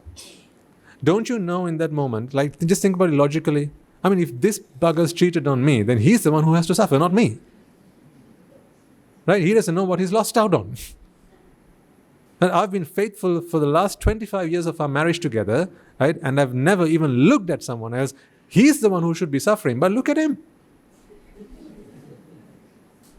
I'm the one who's suffering. It doesn't make sense, does it? What logical sense does that make? See, you don't choose to suffer, but you still do. Stop suffering. Go on. In that moment, just stop suffering. Out of sheer willpower, just choose not to suffer. Let's say 3, 2, 1, I stop suffering. Does that work like? What do people do at that time? I'm just going to go and hit the bed. I'm just going to go and sleep all day. Right? I'll sleep until I come out of this miserable state of mind. So people sleep. Then you wake up and then once again, you suffer. Some say I'm just going to go and take a shower and then it'll all be fine. So you go take a shower, you come outside, what's changed? Did you wash your mind somehow? Others, yet others, they say, let's just watch something. Let's put the Netflix on, right? Let's just watch Netflix. And then you start binging yourself on TV series and films and whatnot. At the end of that, what happens? You're back to reality.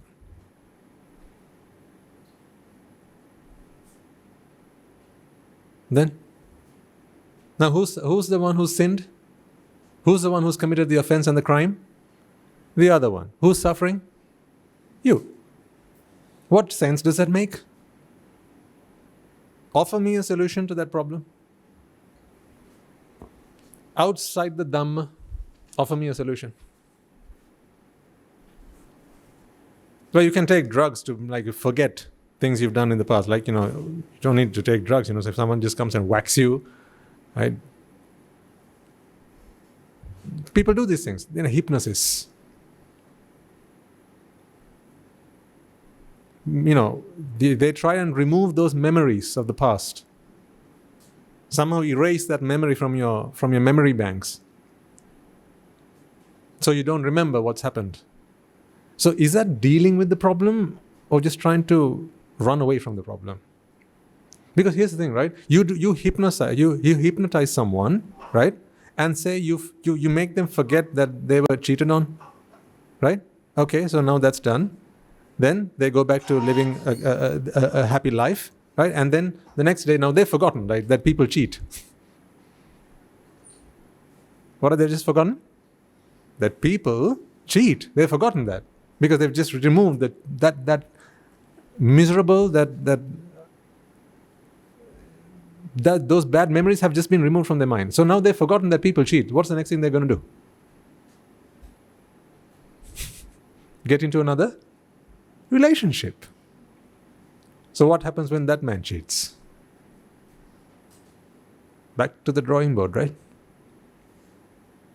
So how many times are we going to keep doing this?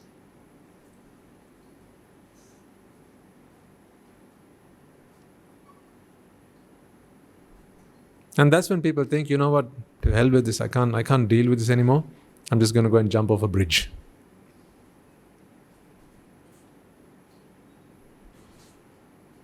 Because people in this world, they're so cruel. They're so unkind. They're so thoughtless. They don't care about good people like me. They're so selfish. So what am I going to do? I want to just be out of this place. So they go and jump off a bridge. Do you think that fixes the problem? It's only the beginning of their problems.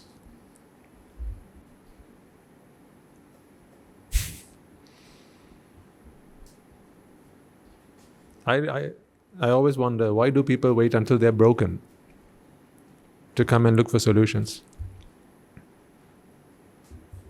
Why do they wait until they're broken? The Buddha's asana is not a repair shop. To bring your old machines to be fixed, to be repaired. I always keep telling if there are people that who are miserable, who are depressed, right? We can help them find answers to life's problems. The Dhamma has all those answers, ladies and gentlemen. If you have someone in the family who's going through a lot of turmoil, if you can convince them enough to bring them into the monastery, right? Someone can talk to them. Because we have what you don't have. You don't have time. You have love, but you don't have time to show your love. Because you have a 9 to 5 to do. When your child comes home from school and says, Tati, this is girl in class. I think I've fallen in love with her. I want her. How much time do you have to spend with him and explain to him the truth? And he only just revealed that at 9 o'clock at night. Now you have to put him to bed at 10, and tomorrow you have to fly somewhere. So by the time you get back, everything that needs to happen has happened.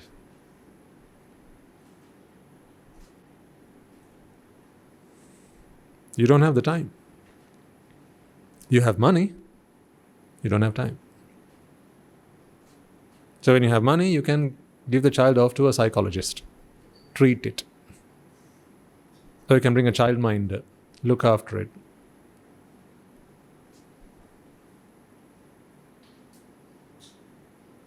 They may be professionals, yes.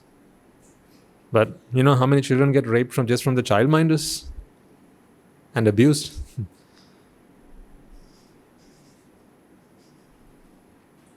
This is not news to you, is it?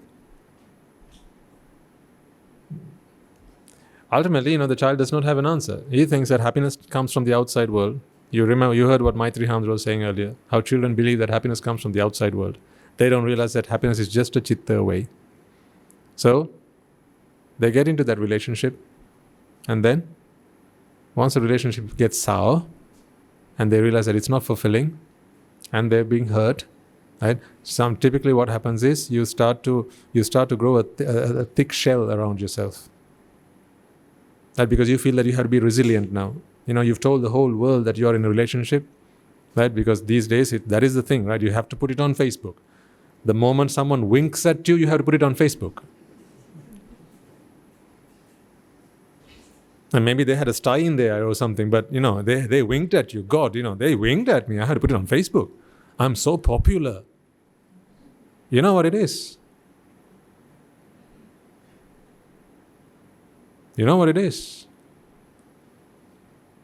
Young children are just they're just screaming out for that popularity. They have to look the part. They have to be the part. They have to do the part. They have to talk the part. They have to smile the part. They have to show off the part. Whatever part that is. You know what I'm talking about. Read between the lines. I can't spell it all out to you, but you know what I'm talking about. Which parent in the house can put your hand up and say, when I send my child out to school, to class, this, that, and the other, I can do it completely, peace of mind. So I'm like, in seventh heaven. Which parent here can put their hand up and say, I have no fear whatsoever about what my child does when they go out? None.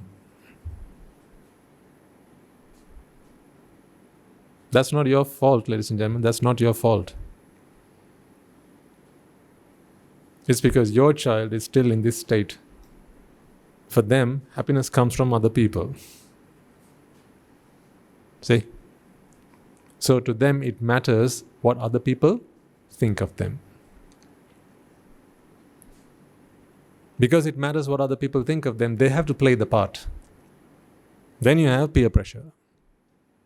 Because if you don't do what other people ask you to do, now you fall out of popularity.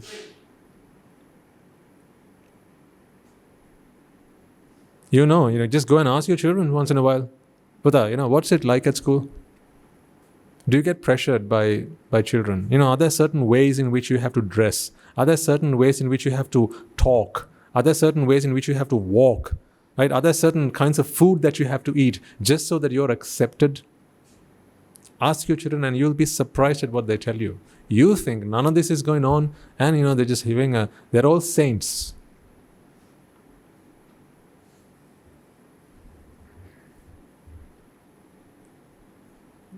It's not so. How can there be saints when there's ignorance and attachment?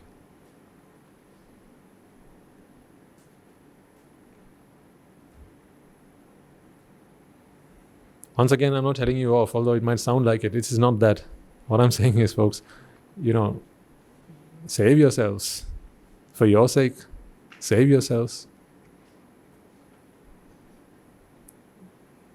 So now what you're doing with your children, bringing them here and helping them spend some time with our Swaminathan in the other room, that is great. What you're doing there is really good. Because now they're getting attention and being taught the Dhamma.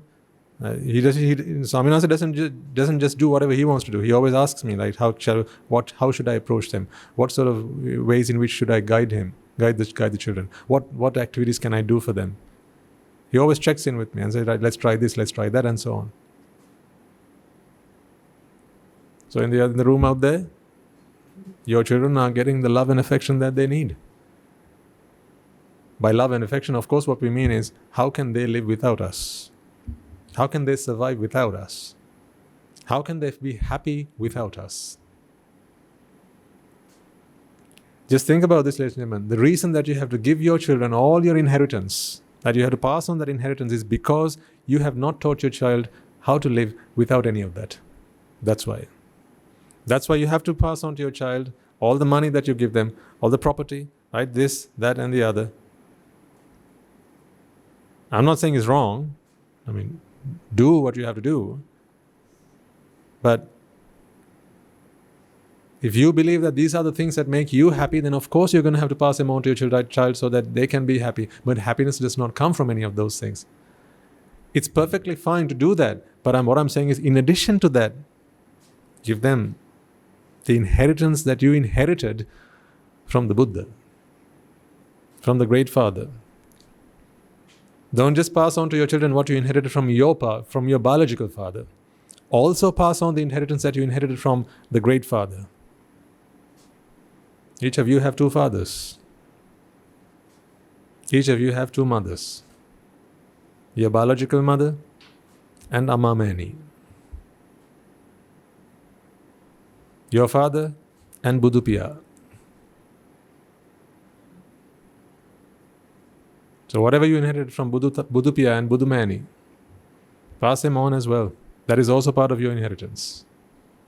Because if you give them that, then they will learn how to be happy, not just in state 1, not just in state 2, but also in state 3, which is just as a citta. And for that to happen, they have to come to the realization that a citta's purpose is merely to perceive objects. Next week I'll talk to you about how ignorance does this. How is it that when ignorance is present, attachment arises in the mind and the whole thing gets corrupted? But for today, I want to leave you with that. What? Your purpose is simply to be a citta.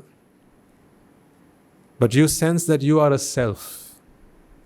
There is no room or space for a self here. Therefore, this is not a self, but rather a sense of self. I'm going to take another 10 minutes just to give you an analogy, because I think with this analogy, you'll be able to better understand this. You read about Santa, haven't you? Santa Claus. You read about Santa in books. There are cartoons about Santa. There are cartoon films about Santa. Have you ever seen Santa? Have you? Have you not? See, depending on how I ask the question, you give me a different answer. Yes or no? I'll tell you what. It is not Santa you have seen. What you have seen is someone who is like Santa. Someone who dresses up like Santa. So every Christmas day, right? In many countries around the world, you have Santa. I think in Sri Lanka, in Sri Lanka personally, I have not seen Santa, but when I was in the UK, there was Santa everywhere. In every shopping mall, there was a Santa. In every school, there was a Santa. In every workplace, there was a Santa. So Santa would bring gifts. But that was not really Santa. That was someone who dressed like Santa, right? They pretended to be Santa. So they would come with their gifts in the bag, right? A big belly and the long beard and the red hat and the red clothes, and then they go ho, ho, ho, ho, right? So all that, the full bells and whistles. And then you'd hear the jingle bell, right? You'd hear all that in the background. So they'd bring gifts that were previously put down there by their own parents so that they could be wrapped and then given to the children. But, as a child, you are none the wiser. So when you take your little one to the shopping center, to wherever Santa is, right, to the community hall, wherever they have Santa, they're ready to give the presents out, your child thinks that this is Santa is going to give you a present for behaving well, for being good throughout the whole year. Santa is going to give me a gift. That's the child. So the child goes in there. Now he's read about Santa. He's seen the cartoon films, right? And then he sees this man dressed as Santa and he's really excited. He's like, hey, Santa! Super excited to see Santa because he thinks that this is the Santa that I read about.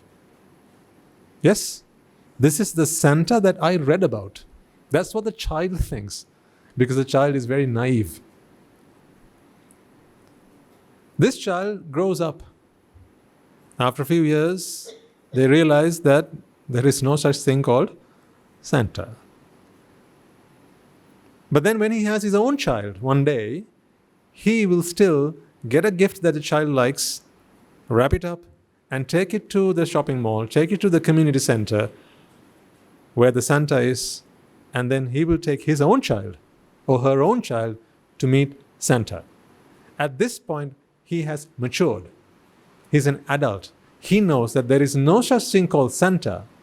Santa only lives in a fairy tale, but there are people who dress up like him, who pretend to be Santa, who are like Santa, who give the impression of Santa, but not actual Santa. It's a make-believe Santa. It's an illusion of Santa. Enough adjectives? Thank you. Now tell me, you sense a self, don't you? You sense that you're an individual. You sense that you are a person, an identity. That's a fairy tale. This is not Santa. This is someone dressed up like Santa.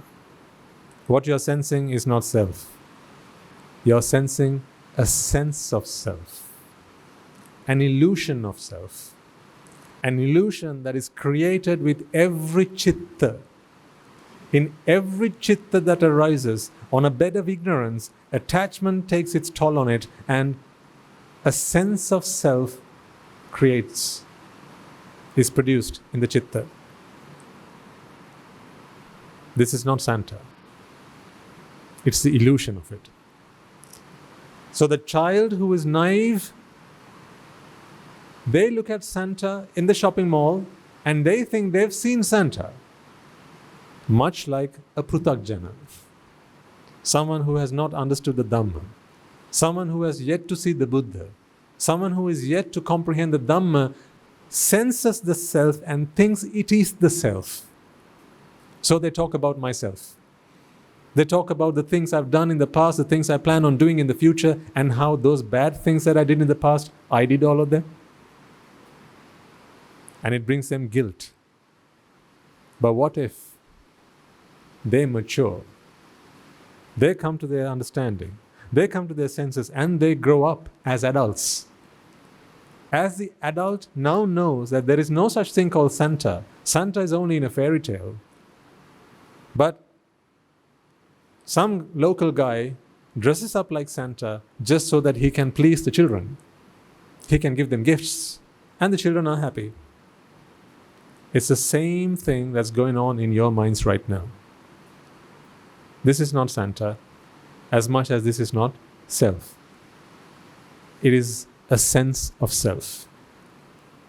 Once you understand that this is only a sense of self, now you understand that the sense of self is an effect created by causes. Hetung paticca sambhutam. If it is an effect created by causes, then once those causes cease to exist, does the self pass away? Does the self become impermanent? No, ladies and gentlemen, the self no longer arises. Hetu bhanga nirujjati. The self no longer arises. So here's what happens. One day, one of these days, you're going to have a citta that looks like that. It is not a citta where this hijacker, if you like, this self has somehow faded away or passed away or has become impermanent. It is a citta, it's a brand new citta which no longer runs on a bed of ignorance, and therefore the citta does not attach and therefore Jati does not happen in the chitta. Therefore, a sense of self is not created in the chitta. And when there is no sense of self, there is no sense of type, there is no sense of separation, there is no sense of entity. And when there is no such sense, there is no sense of decay, disease, death, soka, fear, parideva, lamentation. Dukkha domana supayasa sambhavanti. No raga, no dvesha, no moha. See, raga is your desire to associate with something. Dvesha is your desire to dissociate with something, to keep your distance from something. That is still a desire. Moha is your perception of something. Shall I try that again? Raga is your desire to associate with something. Dvesha is your desire to dissociate yourself with something or from something, to keep your distance, to take it away from you, be away from it. Moha is your perception of something. So when there is no moha, how can there be raga or dvesha? And what is the remedy for moha? Wisdom. Panya. When you have wisdom, the faculty of wisdom, an association with the noble one, like the dirty fabric in the bucket of water, and a bit of detergent.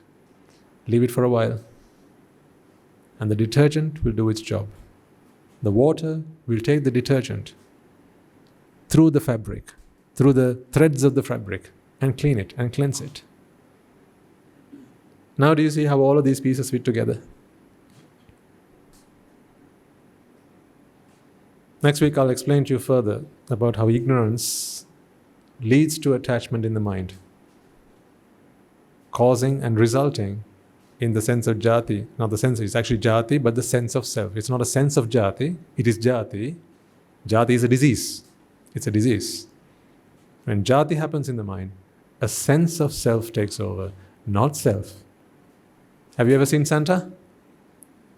Have you ever seen Santa? No. What have you seen?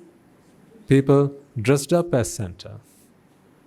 So, have you ever experienced self? Have you ever experienced self? No. Then what do you experience right now?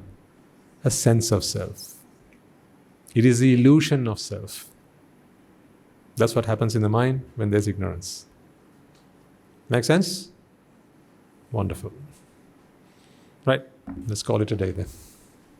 Ladies and gentlemen, just a reminder, on the 1st of September we have this sermon at the Monastery. So that will be a day's worth of a program we are planning on doing. We'll be expecting you around 7 in the morning. So we'd like to start the program at 7. So if you can come a little bit before that, that would be great. So you can get yourself some refreshments and just freshen yourselves up before we begin. And then we are hoping to keep you there. Yeah, we hope to keep you there. Oh, you want me to say the time? Why? Haven't you understood anything I've been telling you so far? So we're hoping to conclude the program maybe just before 5. Hopefully that's not going to be too late for you. And there was something else. Yes. I was planning on bringing in a sheet of paper to put your names down, but we figured that it's better to just do an online form. So there's a WhatsApp group. I think there are 1 or 2 groups now. So some of you may be members of one, the others may be a member of others, maybe 2, I don't know.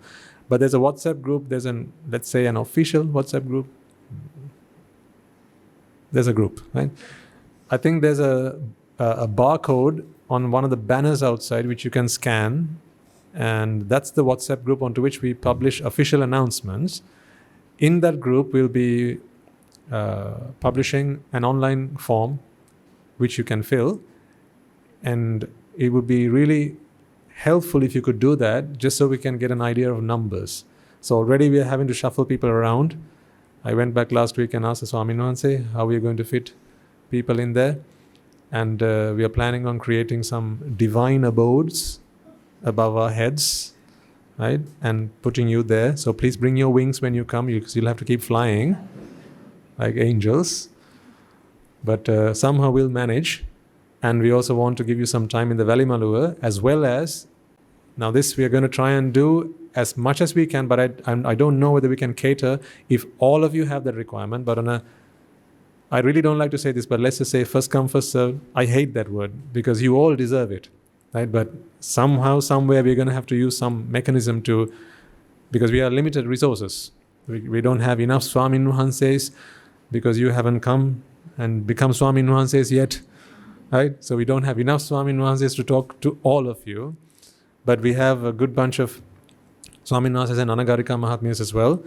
What we'd like for you to indicate on the form is whether you'd like a private session to have a discussion, and also where we'll ask you to indicate your language choices. Please try and tick as many of those boxes as possible. So it might be that you'd prefer a discussion in either English or in Sinhalese, but if you can also speak one or the other language, it would help us if you could tick both boxes. We also have Tamil and German and Polish and French. See?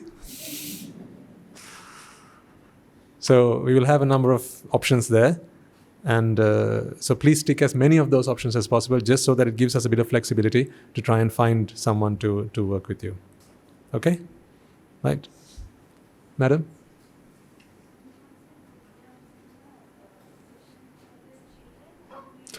Thank you for the question, madam. Yes, we will plan a session for the children as well. So you can bring your children, not infants. Yeah. So about that age, I mean, say, I don't know, 6, 7 and above. Right? I mean, if you're bringing in, say, 14 or say 7 and above, you can take them out of their schools as well. So they don't. Cheeky, aren't I? You can bring them in, bring their bags and a few clothes as well, and a towel, right? And their babak pota, their baby book. But yeah, so there'll be a program for the children as well, to transfer the merits that we have all acquired today.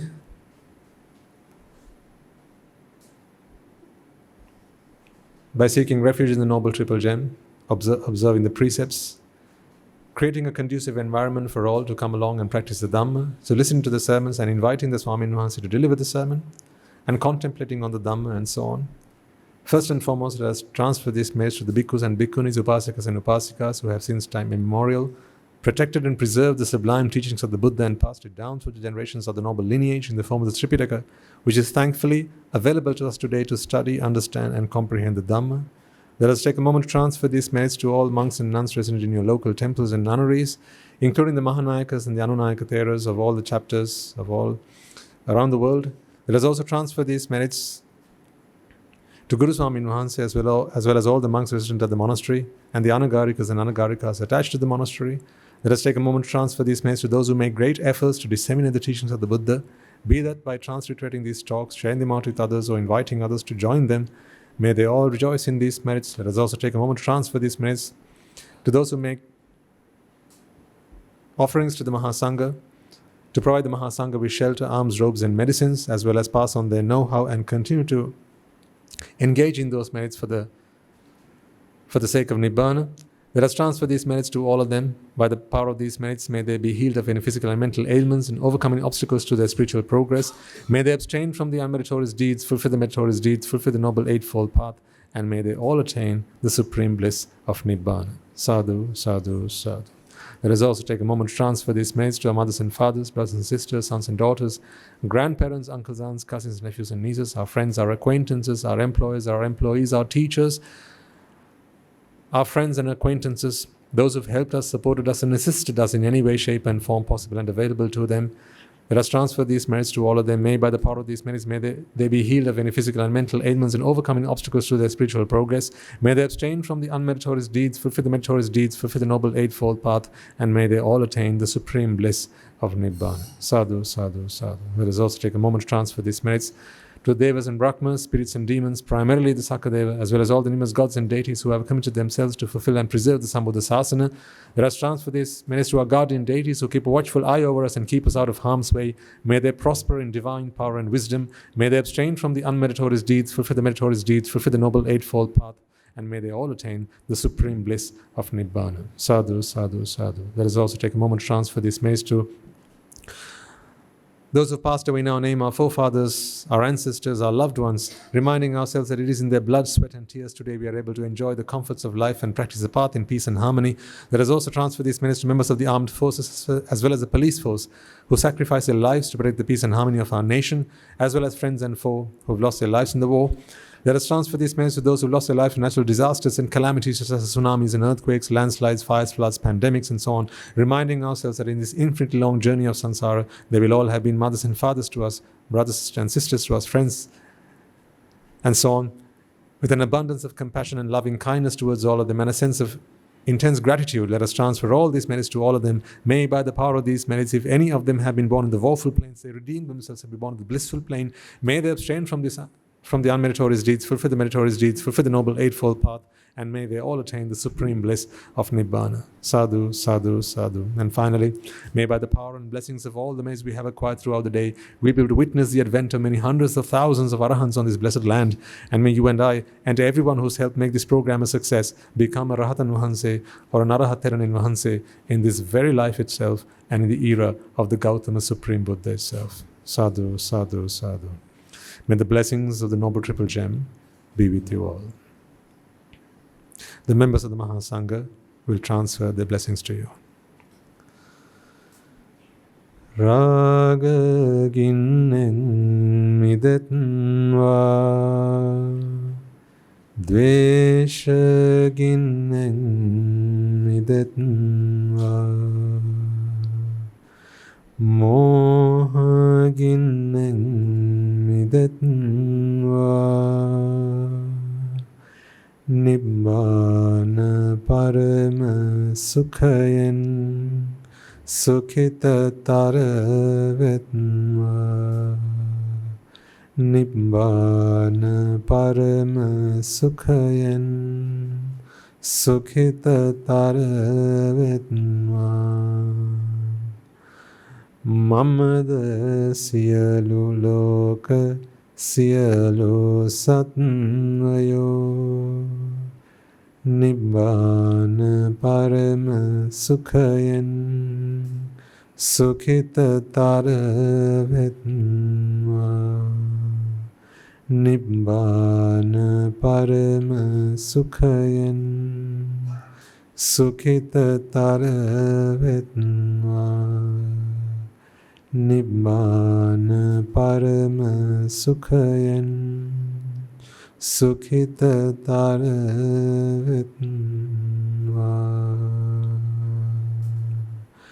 Raga gini niveva, dvesha gini niveva, moha gini niveva, Niban sapa labeva, Niban sapa labeva, Niban sapa labeva. Tunrange suvisi ananta mahaguna belin, sila loka sila satyoma, Nibbāna parama sukhain sukta taravetva. Sadhu, sadhu, sadhu.